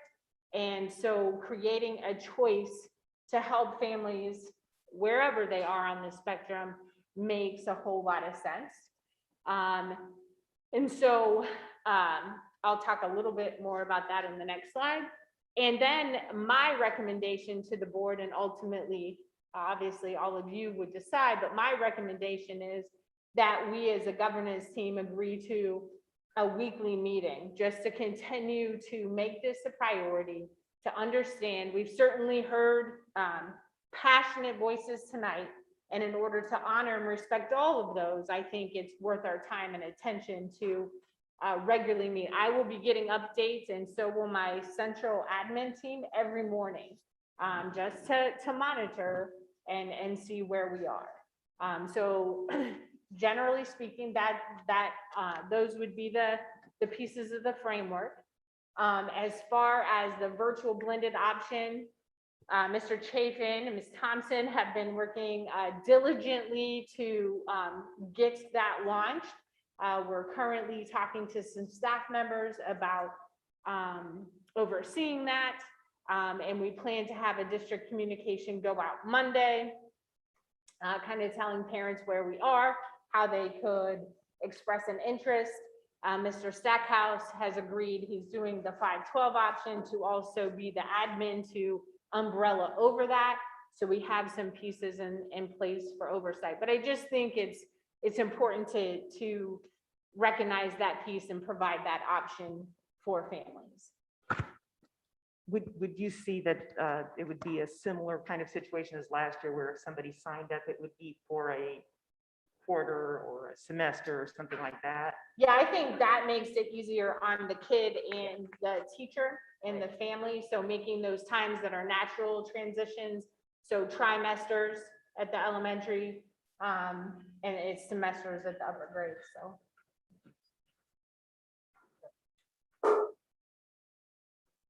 Any So that's questions? That's it. Yeah, it's a lot. I would tell you that I think we have 5 parents from every elementary school. Even the parents within the same elementary school don't have the same opinion. And that's okay, because it made our conversation rich.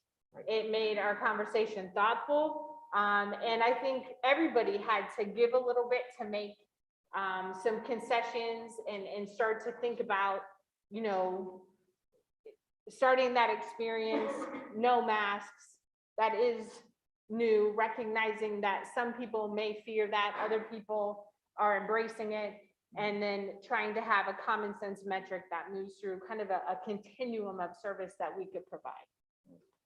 Well, I want to have a shout out to Mr. Mark Gallagher for the incredible amount of time that he spent on that.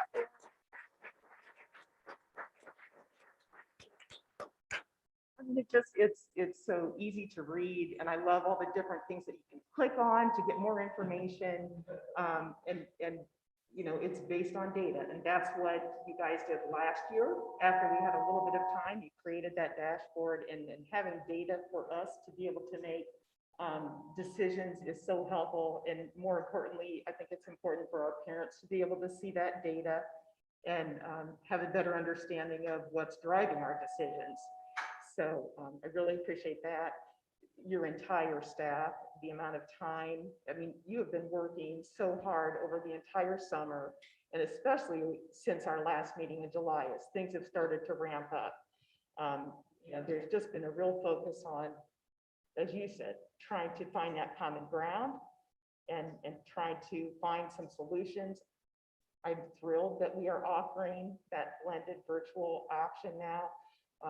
You're right, I don't think anybody likes that idea, especially for the younger kids long-term, but there is a need for it. So I appreciate your willingness to try and figure out a way to do that at such short notice. So, you know, I guess the only other thing is just like you said, recognizing how everybody has such strong opinions, not everybody, how there are so many strong opinions, and just this desire to really try and work together. You know, I know that I've upset some people tonight, and I do apologize for that. And, you know, maybe they'll continue to come to the meetings or have a better understanding that these are our business meetings, but we really do appreciate hearing from you. And it really does, help us with our decision-making process. So I appreciate that. So are there other questions that people have with this return to school plan? To reiterate again, I appreciate that first of all, I actually attended a couple of the roundtable meetings with the parents and administrators. Typically, a board member would not really do that, but I kind of wanted to hear what people were saying, specifically with my own ears. And so I did find that very valuable. And I really appreciated the kind of the civil discourse, because clearly there were people on both sides of the issue, and they shared each other's opinions, and there was some movement back towards the middle, which was greatly appreciated. We really appreciate everyone being civil and, you know, understanding both sides. So people didn't necessarily change their opinion, but I think that they had a better understanding of where someone else was coming from. Secondly, 5 days a week is really our goal. Okay, that is ultimately goal. If we can start with ground zero, that's what everyone wants, is the kids in school 5 days a week and as close to a normal school year as possible.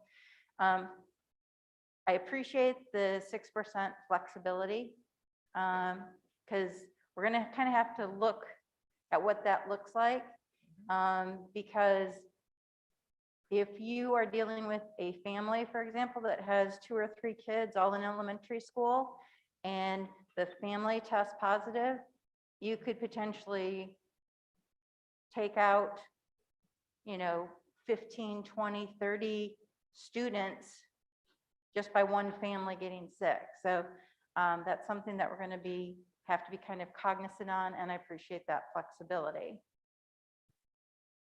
Flexibility is the key word, right? It was last year and it still is this year. Like by email, is it like, okay, first day we send out a warning, second day another warning, and the third day tomorrow's masks? Is that how we're gonna do it, by email, or? I'm not sure that we've defined exactly, you know, what that side will look like, but it would be similar to that. Right now, parents receive notice.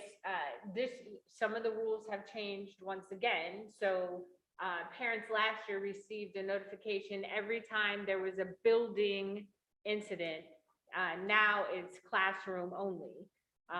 So we will most likely send a trigger. I will also be sending emails, and then we'll rely on the principal to be communicating their specific building when they hit those trigger points. I mean, I presume not everybody will get it. So the kid shows up and it's a mask day, you just hand them the masks. Right, that's what we did on the bus for students who didn't have a mask, and that's worked fine. So Diane, unless those triggers, and we get to that percentage, so all parents have the right to make their choice on what their kids are doing, correct? Correct. Until that point. where Until it's we in- hit that Okay. 6% trigger.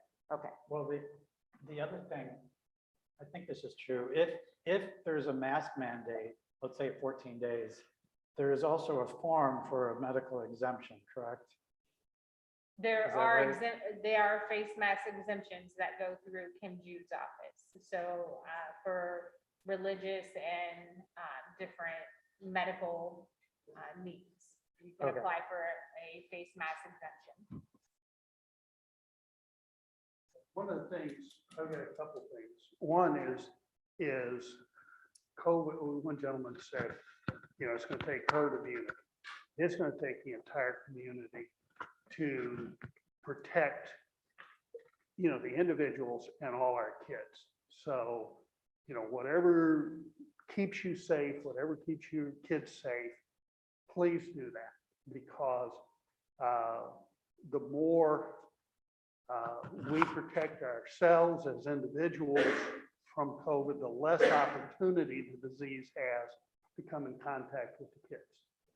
And that's what this body is dealing with. It's not that we don't care about you, but our real focus is the kids. Second thing, this plan, as you mentioned, allows everybody to decide if they want their kids to have a mask or if they choose not to. And whatever decision is made, the teachers, I assume, will be supportive of that and be helpful to try to incorporate that in their classrooms.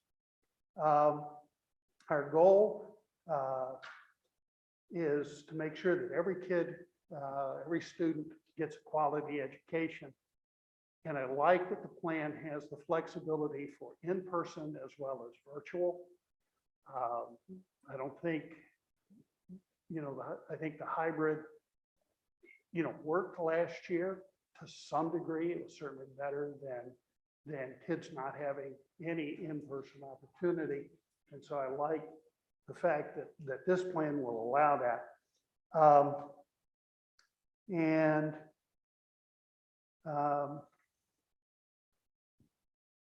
This presentation, is that going to be available online for people? I know people have been taking pictures and trying to write notes and all this kind of stuff. We can make it that. We'll do depending on the outcome of Okay. your vote, we would do a parent communication. And one of the things that was troubling me today, and I didn't necessarily toss and turn last night, but I was all riled up today, knowing that we had a meeting tonight. And so trying to make sure that I had worked through in my head everything that I felt was important.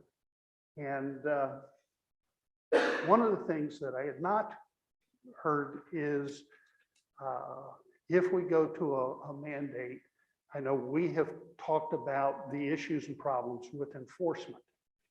And a concern that got me going was if the parents are saying one thing and the school policy is something else, we have an argument between adults and we have a kid in the middle.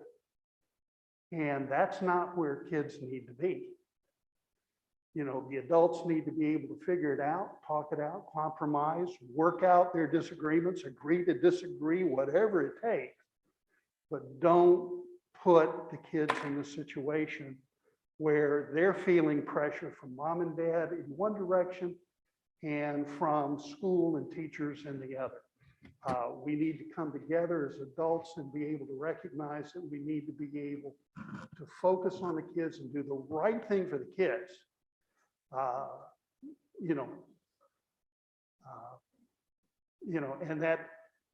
And that's going to be different for lots of people. And this plan allows for flexibility. But if something happens, please talk to the adults and please try to make sure that your kids don't end up in the middle of the argument. I think that's important. I know as a teacher and a coach, I've seen kids get caught in the middle between coaches and parents, between teachers and between two teachers that are asking different things of them. And it's never a good situation for the kids. And hopefully it's rare, doesn't happen. But I think it's going to be important for all of us, the board, our administration, for parents, to try to always keep their focus on what's the best thing, best environment, best situation for the kids to be in. And however we get to that, that's where we need to be. And I'm very hopeful that as we go into this new year, that'll be to the forefront. As a board member, some of you may ask, or someone in public may ask me, why did you vote this way? And I think last year we talked about, and I talked about the fact that I wanted local data. I wanted to know what was going on in our district, and I appreciate and read every single thing that anybody presented to me. But most of it wasn't the Raymond district. It wasn't Edgewood. It wasn't Creekview. It was someplace else. And certainly we can learn from that and not be ignorant of what's going on in other places.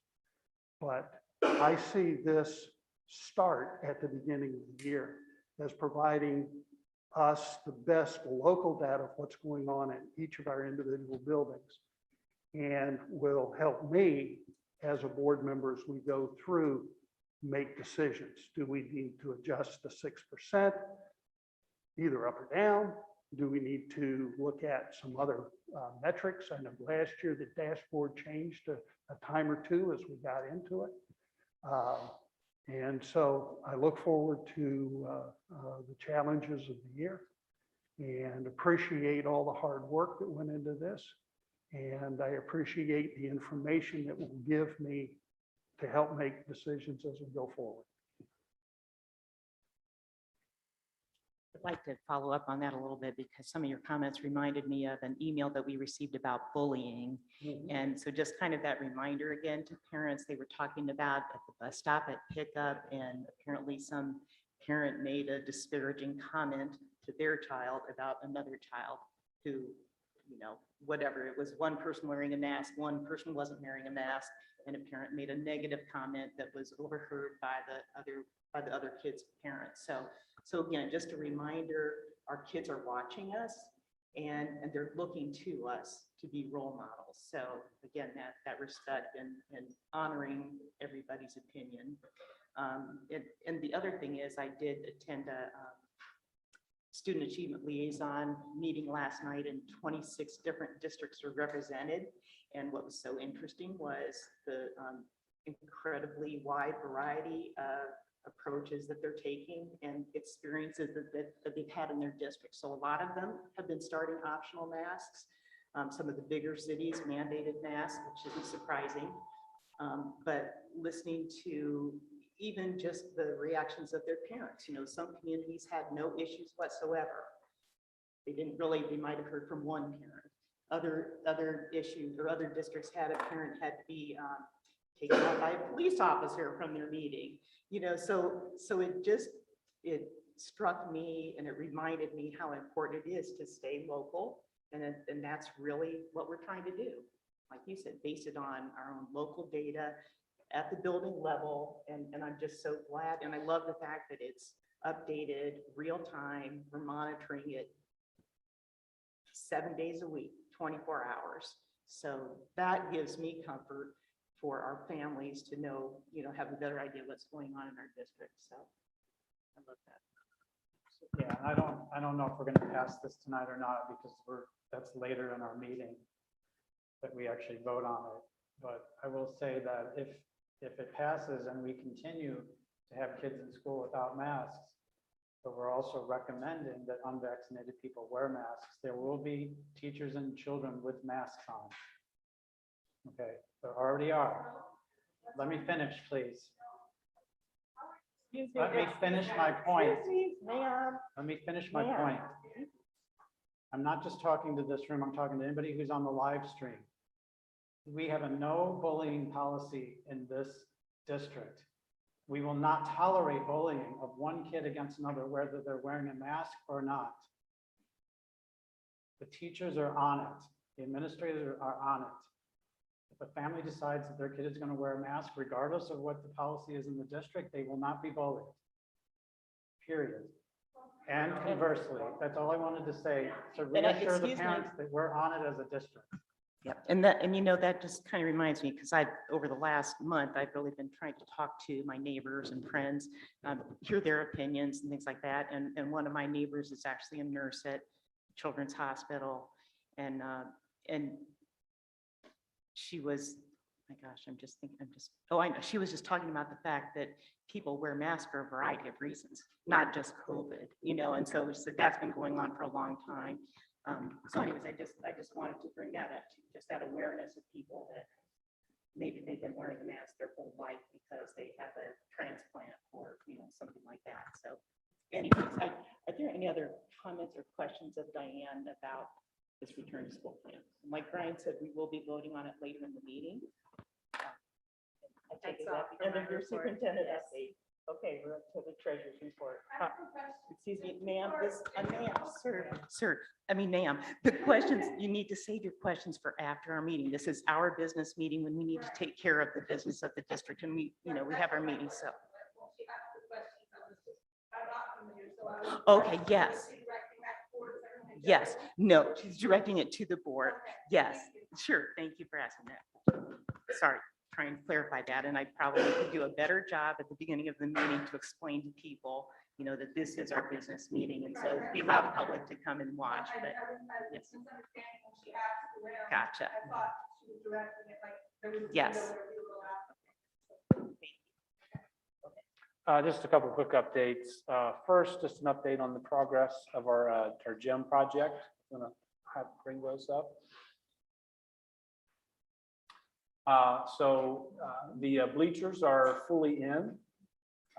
There you can see, I think those are our home side bleachers. The next slide, I think, will show the away bleachers. You can see the floor is fully in. I think the next slide will show, you can see that they're starting with some of the striping. They've got the tape down. That's where they can, the stencils, and then the next slide will show that some of the staining has started. So we're on track. The HVAC is installed, and there actually is air conditioning on right now.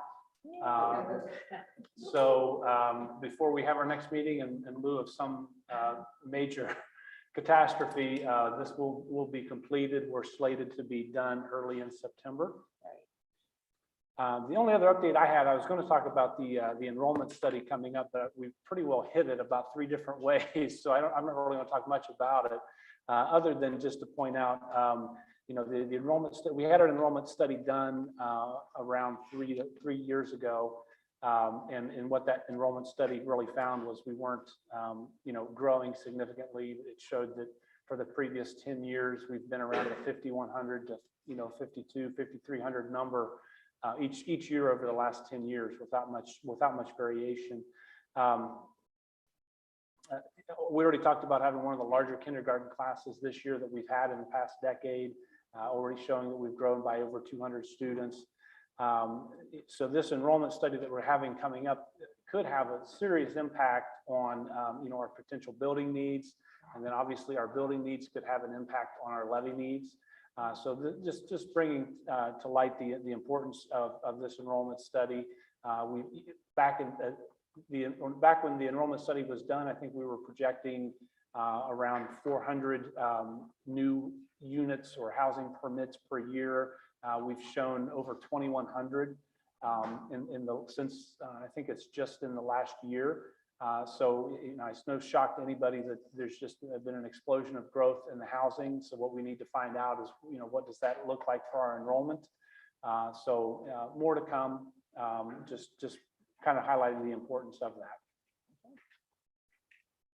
Any questions? Okay, For my report, we had a special meeting last month about the future of education and how that might impact our upcoming work on revising our district strategic plan. I thought it was a really thought-provoking meeting with lots of great discussion, and we'll be using some of that information and discussion to update our own board work plan. We've got something scheduled for August 31st. I heard that's when your committee is going to be meeting again. What time is that meeting? Do you know? 4:30. 4:30, okay. That's when our meeting is too. So, but I think that's okay because we're going to be focusing on our own board work plan that night. Let's see. Also, I'm serving on the High Point Strategic Plan Committee, which I thought really kind of aligned with the fact that we're working on updating our strategic plan. So there's representatives from all the different High Point districts in there. So quite a few people from different schools and other business people. Just thought that was a great opportunity to collaborate and learn and share ideas, both from what we've learned here in Marysville and hear what other districts are doing. And from the first meeting last week, the two areas that most people talked about were focusing on the needs of students and finding ways to partner with our communities to help with workforce development. That's better. Yeah, just a little bit. Is that better? Ooh, that is better. Okay. Yeah, so anyways, just that focus on students and workforce development, which we all know is so important here in our community. Like I said, we're going to have that special meeting on August 31st. It's my hope that we'll be able to finalize our board orientation and handbook. Brian and Nan have been working on that. We'll also review our own performance over the last year and have a chance to start talking about our goals for this year. Chamber of Commerce updates and events. Marysville Business Association had a speed networking in July. I attended because I knew Mr. Chapin was out of town that day. And I said, well, I'll be happy to go and share some business cards and share what we're doing here in our district and how we really encourage partnerships, internships, mentorships, and inviting people to come in and talk about their careers. And there was so much interest from that. I mean, I think people were really excited. That we'd love to come in and talk about how I ended up in the job that I have, what some of the roadblocks were, the education I needed, et cetera, things like that. So I've shared that information with Mr. Chapin, and I think that's going to lead to some good partnerships. Let's see what else. There's a business impact breakfast coming up this next Thursday, August 26th, a smart mobility update. It's actually a joint business impact breakfast with some other chambers. So if anybody's interested in that, it's at 8 o'clock, Memorial Health Pavilion. And the chamber is going to have their annual celebration on September 9th from 5 to 7:30. I believe our district is planning to have something, some kind of a presentation to share there with businesses. So again, just highlighting the strong partnership that we have with our chamber. Because we know how important it is for us to be preparing our students for successful futures and careers. Student achievement, like I just said, I attended that student achievement liaison networking last night. Besides talking about return to school plans, we did talk about Dr. Kim Miller, a student achievement director, had a presentation on finding our way again. And she focused on 5 areas. Number 1 was technology. And so she said, what can we learn? What can we do with what we learned last year? The importance of supporting our parents with training. So, we use a lot of technology in the classroom and parents maybe don't understand how that technology works. So making sure that we are reaching out to our parents and helping if they need a little bit of training. And most importantly, listening to our students. Is this technology really helping you? And listening to our staff. Is the technology easy to work with? Is it providing the information that they need to help our students grow? Number 2 is attendance. So last year, how do we accurately collect attendance? And I'm sure you guys are like, oh my gosh, hybrid had to be crazy and virtual has to be crazy. But you do have to think about when you offer some things like that, how are you going to track that attendance and how are you going to make sure that your students are not only just attending by logging on, but they're engaged in learning. So, that was just something to be aware of. And really talking about emphasizing that partnership with families to encourage attendance, to share resources, make sure that the students know that we really want them in school, and also ask, why aren't they attending? Is it a health issue? Is it a financial strain? Do they need to be working because someone else lost a job? Are there connectivity issues? So again, just things to be aware of. And then she talked about the aha moments, things that we've learned from last year, like, oh my gosh, wasn't that cool? Things like virtual meetings and increasing community engagement by live streaming your meetings. I'm saying we probably never had more than 1 or 2 parents at our meetings before. And now, obviously tonight we have a lot of people here, but even watching them online, the live stream, it's great, I think, to know that parents are being able to see what we're talking about and why decisions are made, what kind of information we're using to make those decisions, and what we're really focusing on in the district. Hopefully they know what our vision is in the district and things like that. Number 5, it's a chance to revisit your district vision. And I do think the timing of our district revising ours, it's just perfect. We learned so much from last year. We've had 4 or 5, we've had quite a few years working on our personalized learning, but I just think it's the perfect time to do that. So it's kind of a long report. The only other thing I had on here was just to mention that we did have that community coffee. And I know Dick and Nan kind of covered that community coffee. There were quite a few parents there. And we'll be doing those monthly, and weather permitting, outside the library, weather not permitting, inside the library. And I don't know if you wanted to say anything else about the coffee, please feel free to. Obviously, the topic tonight was discussed, shared with Superintendent Allen. I see. And so anyway, that there was a question about pay to play and the amount, and she was going to kind of check into that at some point. But there were a number of people that came. We had a great conversation. I think we got there at 9 o'clock and left at 12:15 or something like that. So I would say there was 25 to 35 people there. People kind of came and went. Yeah. And generally, the mask issue was what everyone wanted to talk about. A few people wanted other things, but they wanted to express their opinion, and it was good to listen. I heard a lot of things I hadn't necessarily heard before. And I'd say the same thing. There were some new points of view and some new perspectives that were shared. The most negative thing that happened was I think I got sunburned. Thank you. Legislative report. I believe you said you didn't have. Yeah, there's the legislature is out of session. The only thing I thought of, since I mentioned that, is I will be participating in a meeting, a Zoom meeting on Monday with OSBA discussing a new state superintendent of education for Ohio. So. Yes, so if anybody has questions that they think Dick should. Yeah. I already sent them. Good. Yeah, and I got some, I sent out a message to some of the administrators and said, if you've got some things that you think are important, I have no idea where the discussion is going to go or what the topics might be, but anything that you can give me that might be helpful, please do. Okay, great.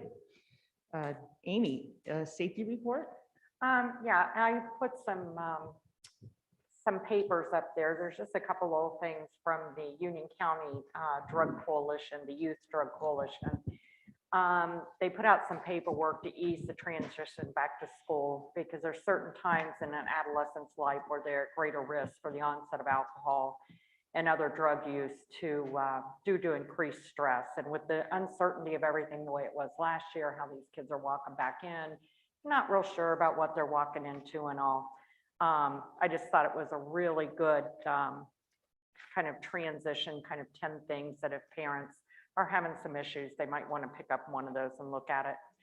The other thing is the Ohio medical marijuana businesses proposed legalization measure. We all knew this was coming, followed by the, getting the medical marijuana approved. But the Ohio medical marijuana businesses are backing a new effort to legalize it for wider use. But it failed in 2015. So they're not going to try to put it in the state constitution. Instead, they've drafted a state law and plan to put it before legislators first before taking it to the voters.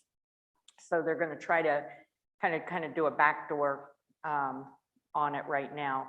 The proposal would allow Ohioans aged 21 and older to buy and possess 2.5 ounces of cannabis, 15 grams concentrates, and grow up to 6 plants in secure spaces in their home. According to the USA Today Network, Ohio.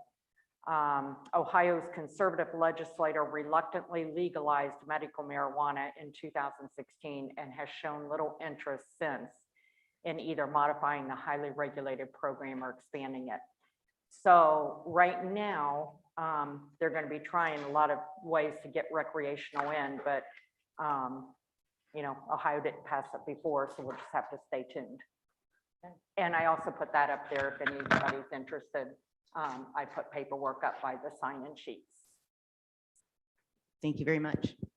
Next, I would accept a motion to approve our draft minutes from our July 15th regular meeting and our July 19th special meeting.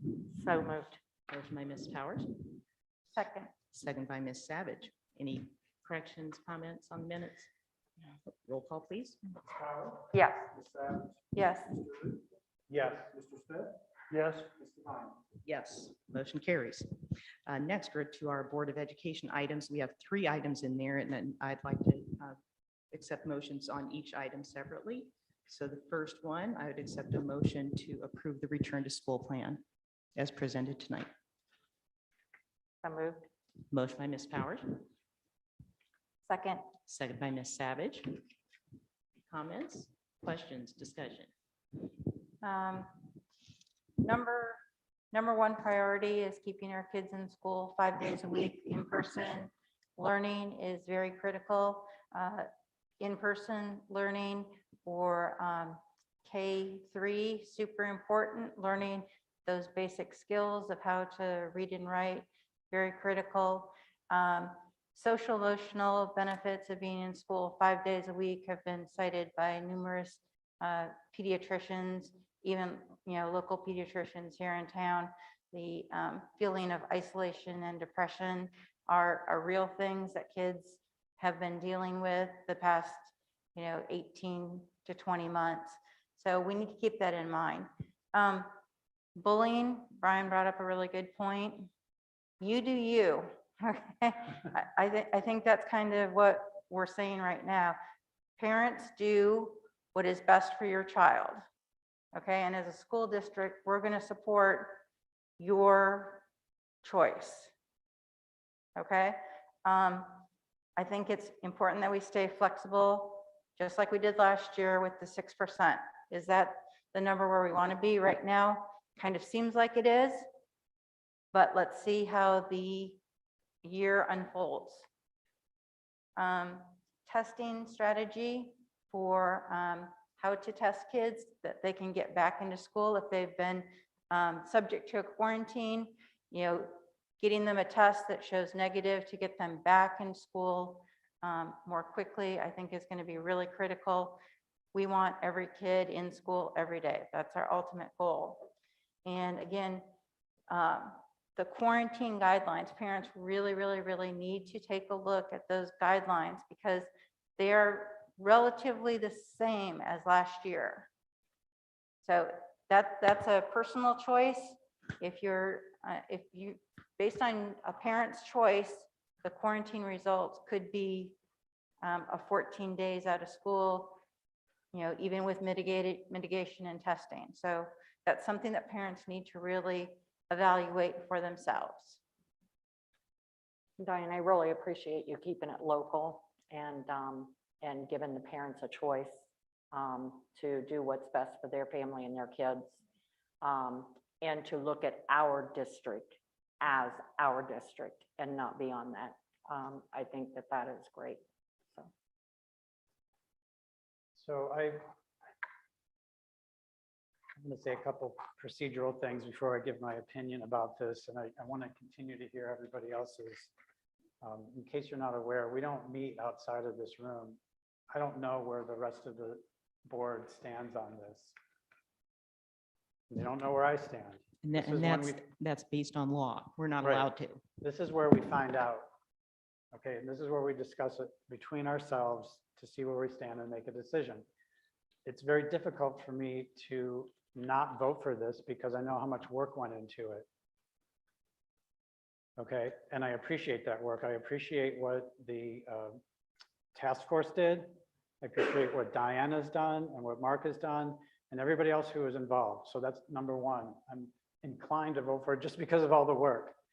Also, I don't want to leave us hanging. You know, the kids are already back.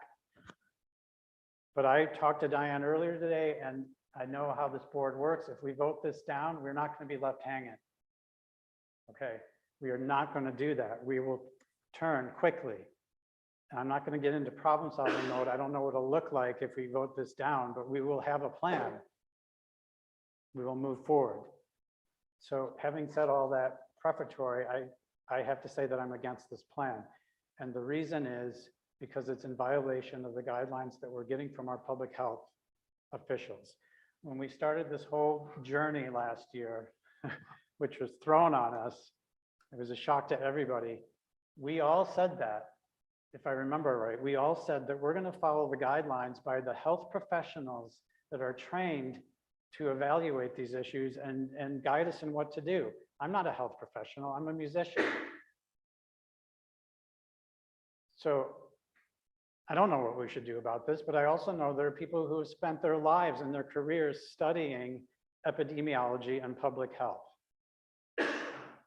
And they are all saying the same thing. Now, there is a point of agreement between us and between them. 5 days a week, there's a lot of consensus about that. And that's one of the things I love about this plan. We want the kids in the buildings 5 days a week. But there is a consensus among the public health experts that we should be masking universally in the schools today and tomorrow. Now, how long would that last? I have no idea. I'm talking about today.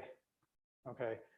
If we as a board passed a mask mandate for the whole district or for K through 6 or whatever it might be, that's not forever. That's not even on the agenda tonight, so I don't even want to speculate what it might look like. But what the public health people are saying is, as things are now,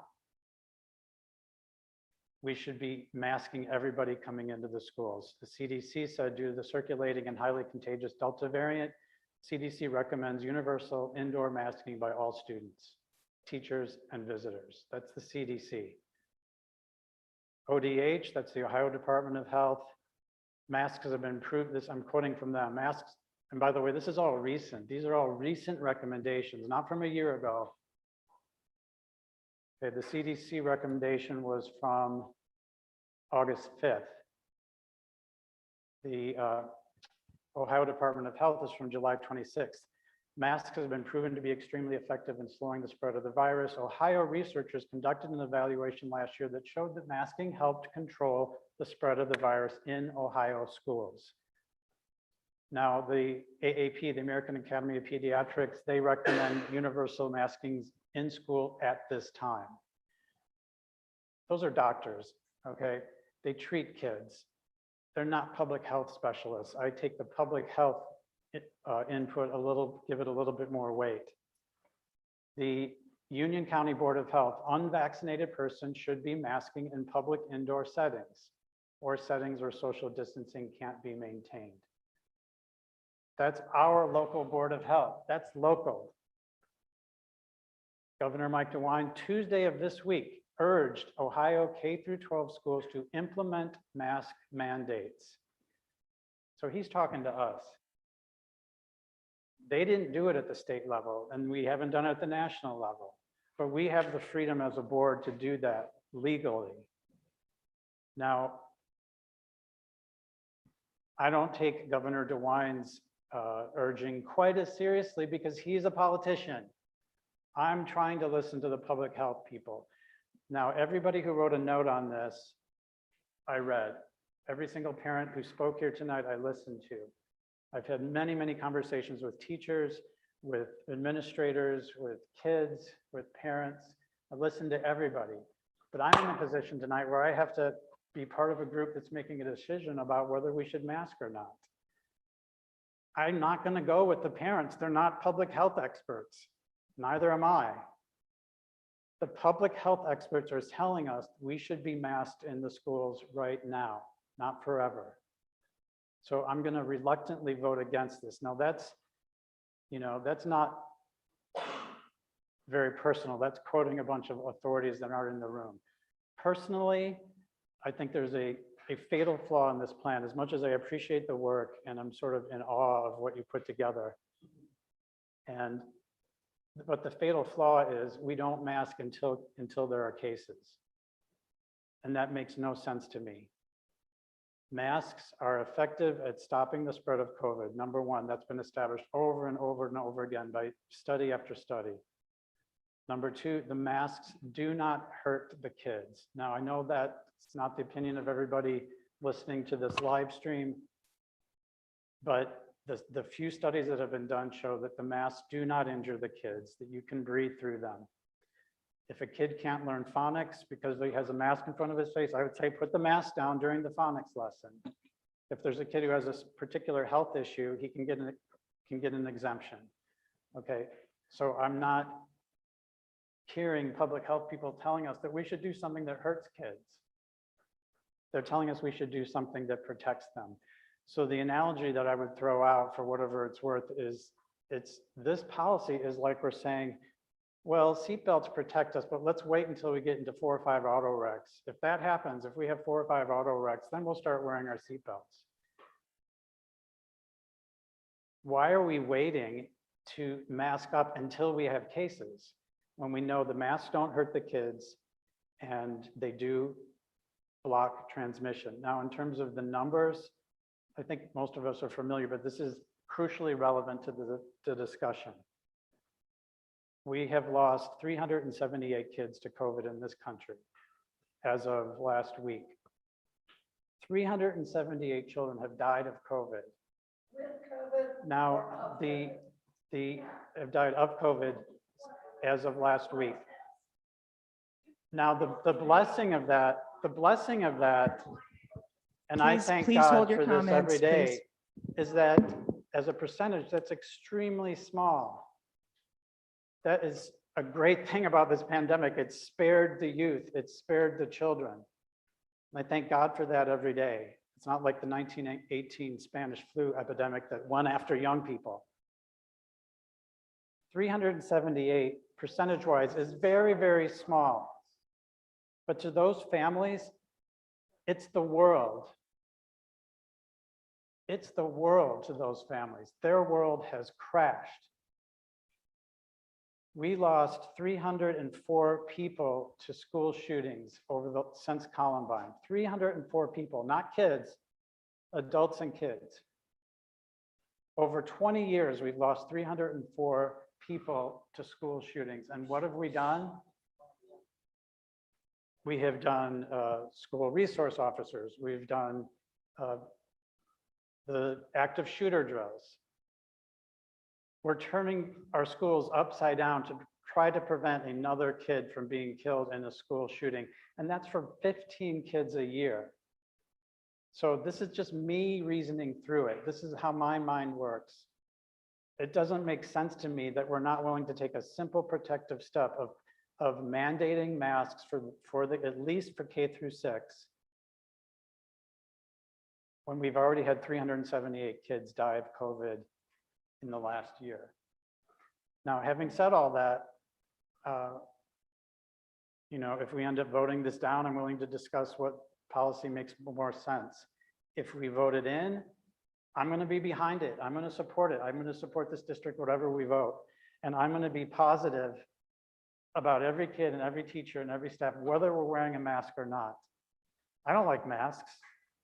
I put them on when I'm called to do so, and I try to make the best of it. I've got my little Mexican mask that I got at a Mexican restaurant that, I also have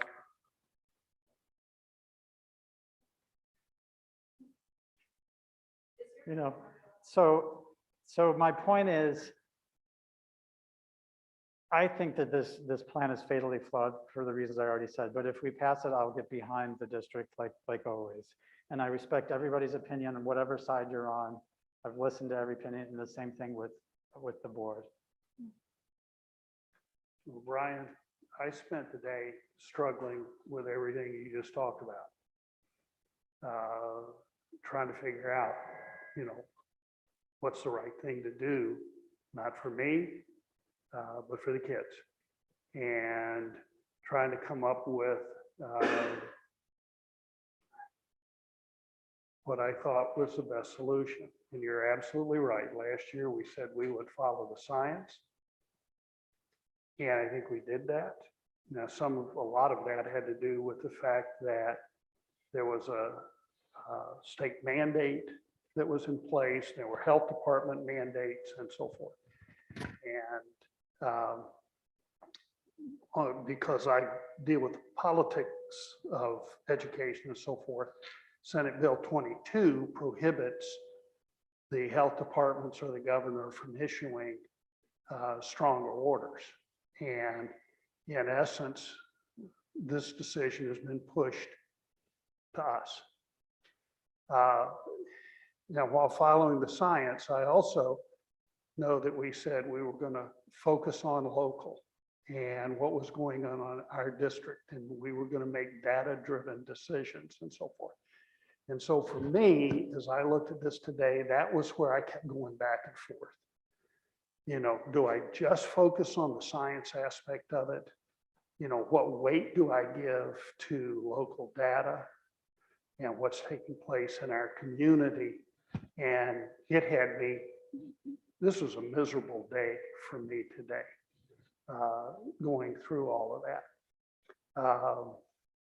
I appreciate all the hard work that was done to put this thing together. And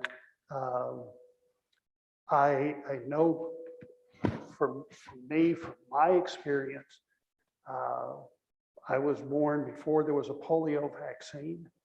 And I remember lining up and getting the shot. And I was born at a time when you got the smallpox vaccination. And I know that we don't worry about those things because of the vaccine. We have achieved a type of herd immunity, not because people got smallpox or polio, but because of the vaccines that have helped to protect people. And so I think vaccines have great importance. I think the other, you know, masking and social distancing and all the other things are all tools that we can use.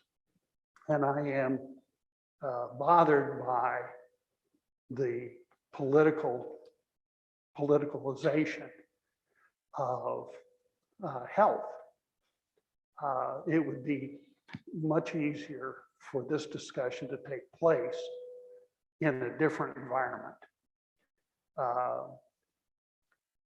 I know that, you know, as you did, I read everything. I listened carefully to what people had to say today, and you know, on both sides of the issue. And there was one gentleman, I think, that you know, in an email that I think all of us received, you know, he said, "Don't tread on me," you know, referring to a flag that was flown in the Revolutionary War with a coiled snake and talking about liberty and freedom. Now, at that same time, there was another flag that was flown. It had a snake on it that was segmented, and it had the names of all the colonies, and it said, "Join or die." And the message of those two flags, individual freedom and being able to come together for a common good, is at the heart of our discussion and our debate tonight.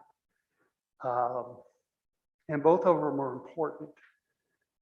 Thomas Jefferson in the Declaration of Independence wrote, "Everybody has inalienable rights, life, liberty, and pursuit of happiness." And he got that from a man named John Locke, who said people living in a state of nature where all were king and everybody was equal, nonetheless, they found life to be very insecure and uncomfortable, was the way he described it. And so they gave up two powers. They gave up the power to decide right and wrong to the legislature. And they gave up the power to punish and moved into societies in order to protect their property, their lives, their liberty, and their property. And Jefferson, as I said, you know, we have individual rights, but the next sentence, Mr. Weiss back there probably would be able to say, that in order to secure those rights, governments are instituted among men, deriving their just powers from the consent of the governed. So we've had a tension in our country since even before our country was a country, between civic responsibility and duty and individual freedom. And I know that many people sitting here watching us have paid homage to first responders, police and fire, nurses, doctors, the teaching staff that we have, administrators, and call them heroes. And every single one of them is a hero, not because of their exercise of individual freedom, but because they made a sacrifice to the community. They did things for other people. And so I think, and I hope that as we discuss this, that we keep in mind that there's a couple of things that we have to do. Now, I really like the data on this, and I've tried to weigh that, and I like the aspects of health, I like the choice, and so forth. And we'll see how the vote goes. But I know that whatever way the vote goes, we'll all be supportive. Thank you. Thank you. I just want to say, I think I've talked about this already a little bit, but just how much I appreciate, and I can't remember if I thanked the committee, the advisory committee enough or not, but the advisory committee and everybody else. You know, when we first started talking about this, we've all had a lot of angst. You know, what's the right answer? We know we're not going to make everybody happy. We know that some people are going to be really mad. Some people are going to be really happy, maybe. But as so often happens in our district, I really felt like over the last couple of weeks, there were some significant changes to that return to school plan that leave me feeling much more comfortable. And the use of data and having those clear numbers of, you know, what's going to trigger some potential changes. I really like that. And then that willingness to add that another option for our parents who just aren't going to feel comfortable one way or another. So we are all about choice here. And so for that reason, I like the idea of having these options for parents.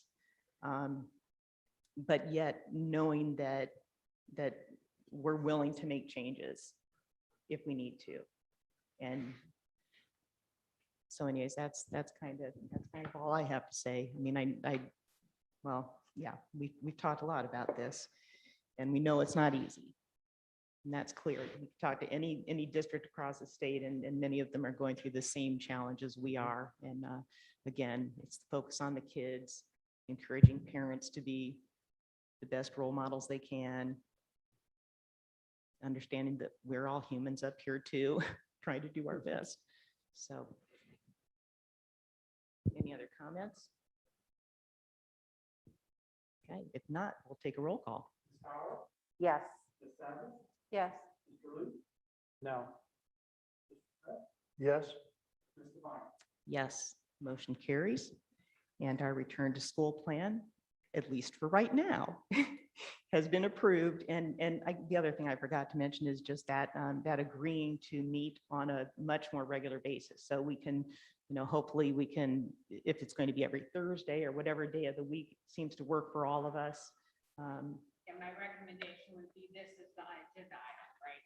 Yes, just this. It would not be a regular meeting. It would be a special meeting. So it'd be my thought that there would not be public participation. Generally, we don't do that at special meetings. They are just for a special purpose. Yes, we'll still stream. Yep. Okay. Let's see, what's up next? Another Board of Education item, I would accept a motion to approve the delegate for the OSBA annual business meeting. And that meeting is November 9th.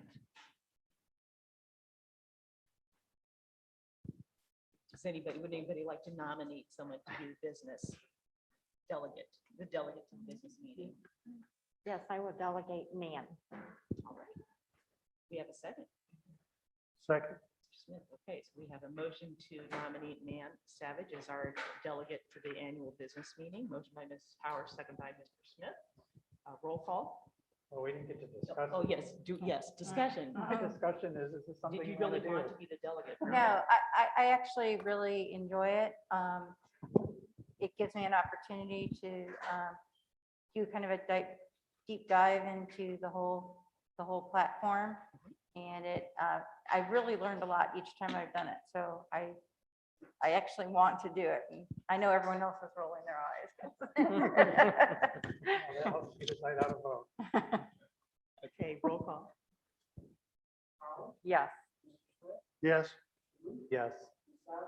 Yes. Yes, motion carries. And now I'd accept a motion to approve an alternate in case something comes up and Nan can't make it.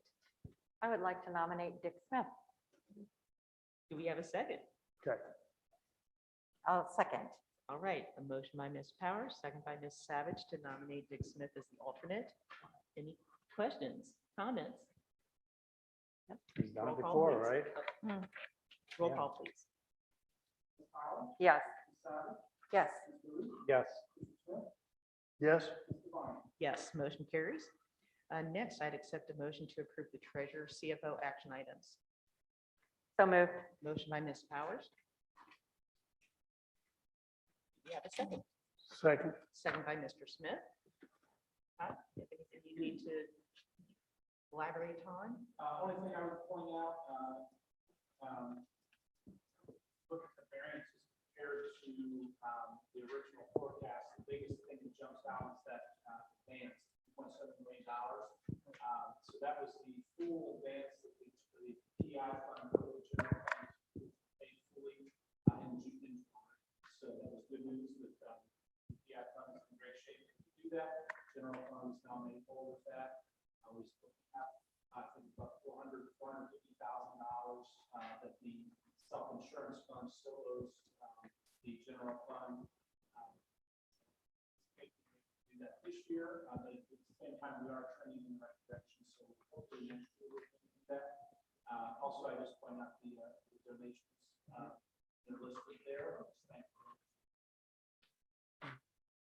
Yeah, I would like to point out the income earned from investment from the commercial paper.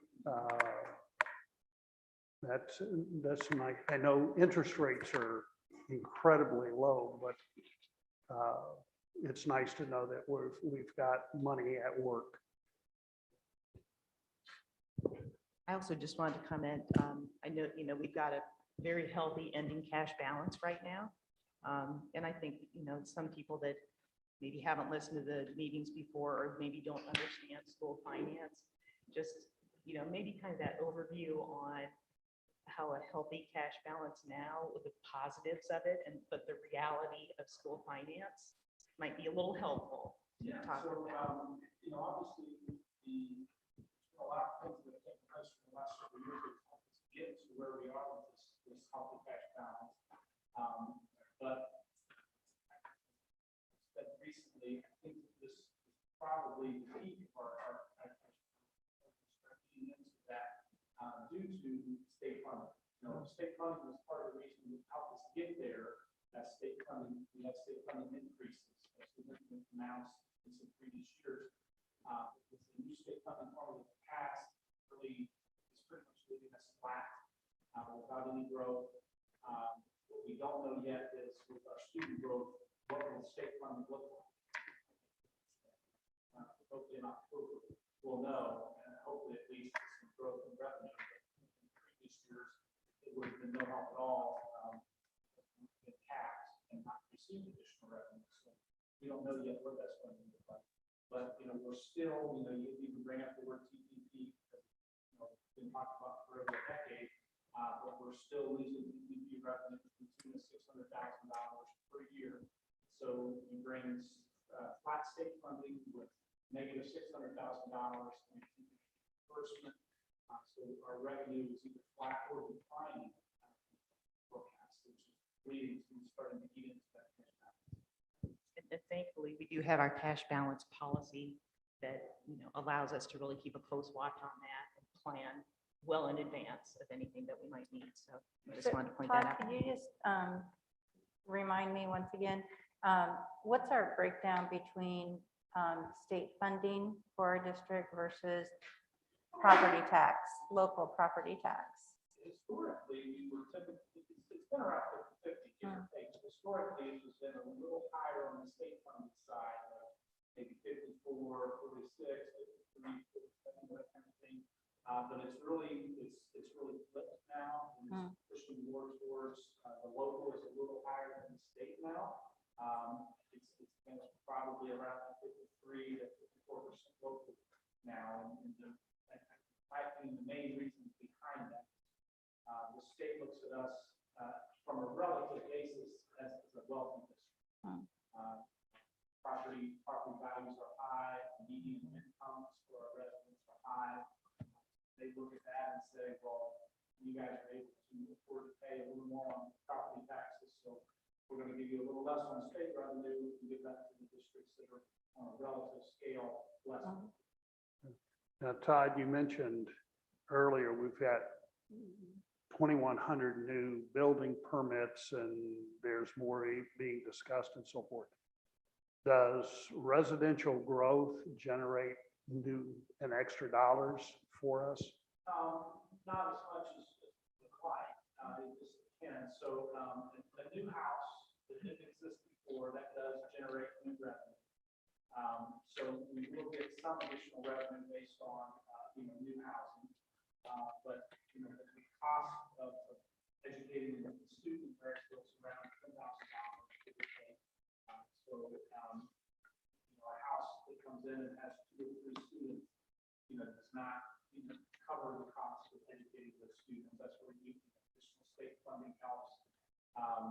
But then the other issue that plays, it's not always just, sometimes there's a tipping point where you can't just say each student costs this much. That tipping point becomes new buildings.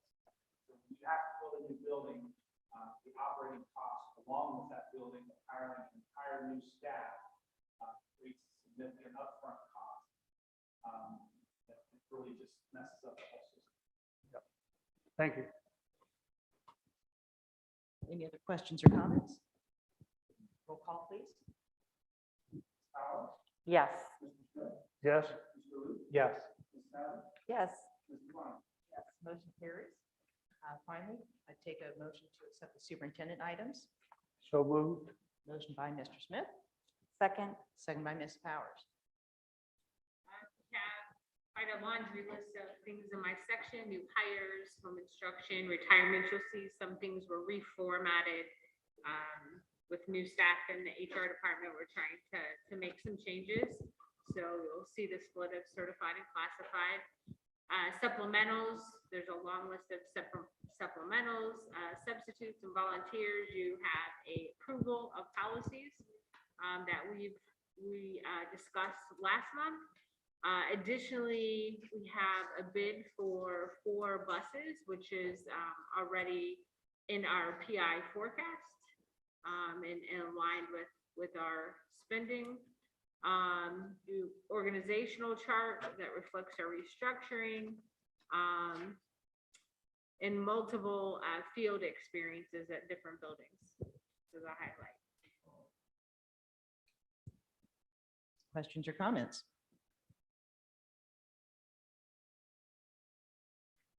I appreciated the school calendar. Kind kind of that focus on, it looks like they're getting rid of the 2-hour prime times. And shifting, it actually resulted in more hours. of Instructional PD, so hours. we're switching, yeah. Right, and I did, those Wednesdays were always, I mean, I remember that as a parent, oh my gosh, you know, you kind of forget about it. "Oh, what am I gonna do?" So yeah, I appreciated that, that makes a lot of sense to me.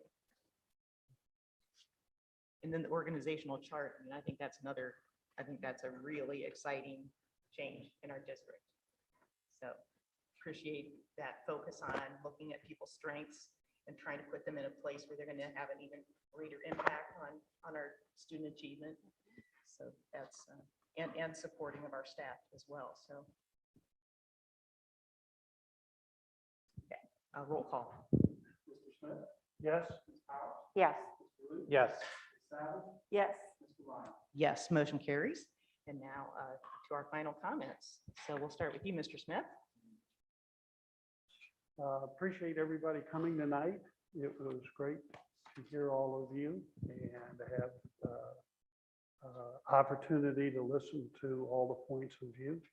I want to thank all of the staff, particularly the custodial staff, for how hard they worked over the summer in order to get all the buildings ready. As you walked in, you noticed the floors are shining, and that's true in every building across the district. And I know they worked extremely hard. In this building, they were running programs in, I think, this end of the building, and so they didn't get a chance till the last week before school started to actually get through. So they had to work really hard to get all that taken care of. And I wish all of the teachers and staff and everybody a great year. It's going to be exciting, a lot of opportunities for kids, you know, a lot of great things going on in our district. So I hope people will pay attention. I want to say welcome back to everyone, all of our students, all of our staff, all of our teachers, everyone that it takes a large community to run this school, and I think our communities revolve around the schools. And we have great business partners that partner with the schools to do wonderful things in our district. I attended the convocation activity, and because of the rain, everyone had to kind of split, but we took time to go around and visit all the teachers and staff members from the different schools and say hello and wish them well in person. It's always great when we have a chance to go into the schools and see kids or see teachers and, you know, kind of get to know them a little bit more personally. So that was a great opportunity. So it's been a seemingly short summer after a really, really, really long year. And we're back at it now. So I'm entering it with a positive attitude. And, you know, I'm hoping for the best for a great year. We have a lot of great things coming in. I think our football team's supposed to win the state title. Our marching band has won 2 previous state titles. We have a nationally recognized show choir. We have a wonderful mock trial team. We have a lot of activities and lots of opportunity in our district that we should be very proud of. I just want to thank everybody tonight for coming and giving us your input and all the passion involved for the kids and all your feelings. Thank you, staff, for putting all together this data-driven things that we're going to have to monitor and watch. And I'm just so happy that we've come to the conclusion that everybody is involved in making the decision. So that is great. And I'm just looking forward to a great year. So on we go. Well, I think it's going to be a great year. And I'm particularly happy that the high school football team is going to win state, even though that was not on our agenda tonight. I did forget to mention one thing I like about masks, which is I don't have to shave as often. And I thought maybe if I'd mentioned that, I might have gotten one more vote. but it's okay, you know, and I do want to say to the parents that we had a lot of advocates on different sides of this issue, and I really, can I say that I enjoy a good debate and I enjoy a good discussion, and I really like people coming out. This school district belongs to the community. It belongs to the community as a whole. I'm glad that people are getting engaged, and it doesn't bother me that we have disagreement. And I appreciate the people who heard me spouting off about masks, letting me finish. You know, we're modeling civility and discussion and mutual support. We have much more in common than we have differences, so much more. I'll just give one example, is 5 days a week in the buildings. Everybody wants that, and we have that, and that's just a really happy, hopeful thing. You know, I was driving here today and I got caught behind a school bus. And my first reaction was annoyance. And then my second reaction was, but it's great. We're coming back. And I felt the energy. I felt the energy from the kids, from the teachers at the convocation. I think this is going to be a great year. So let's go get them. I guess I'd just like to give a shout out to our Employee of the Year. You stand up, James, and be recognized.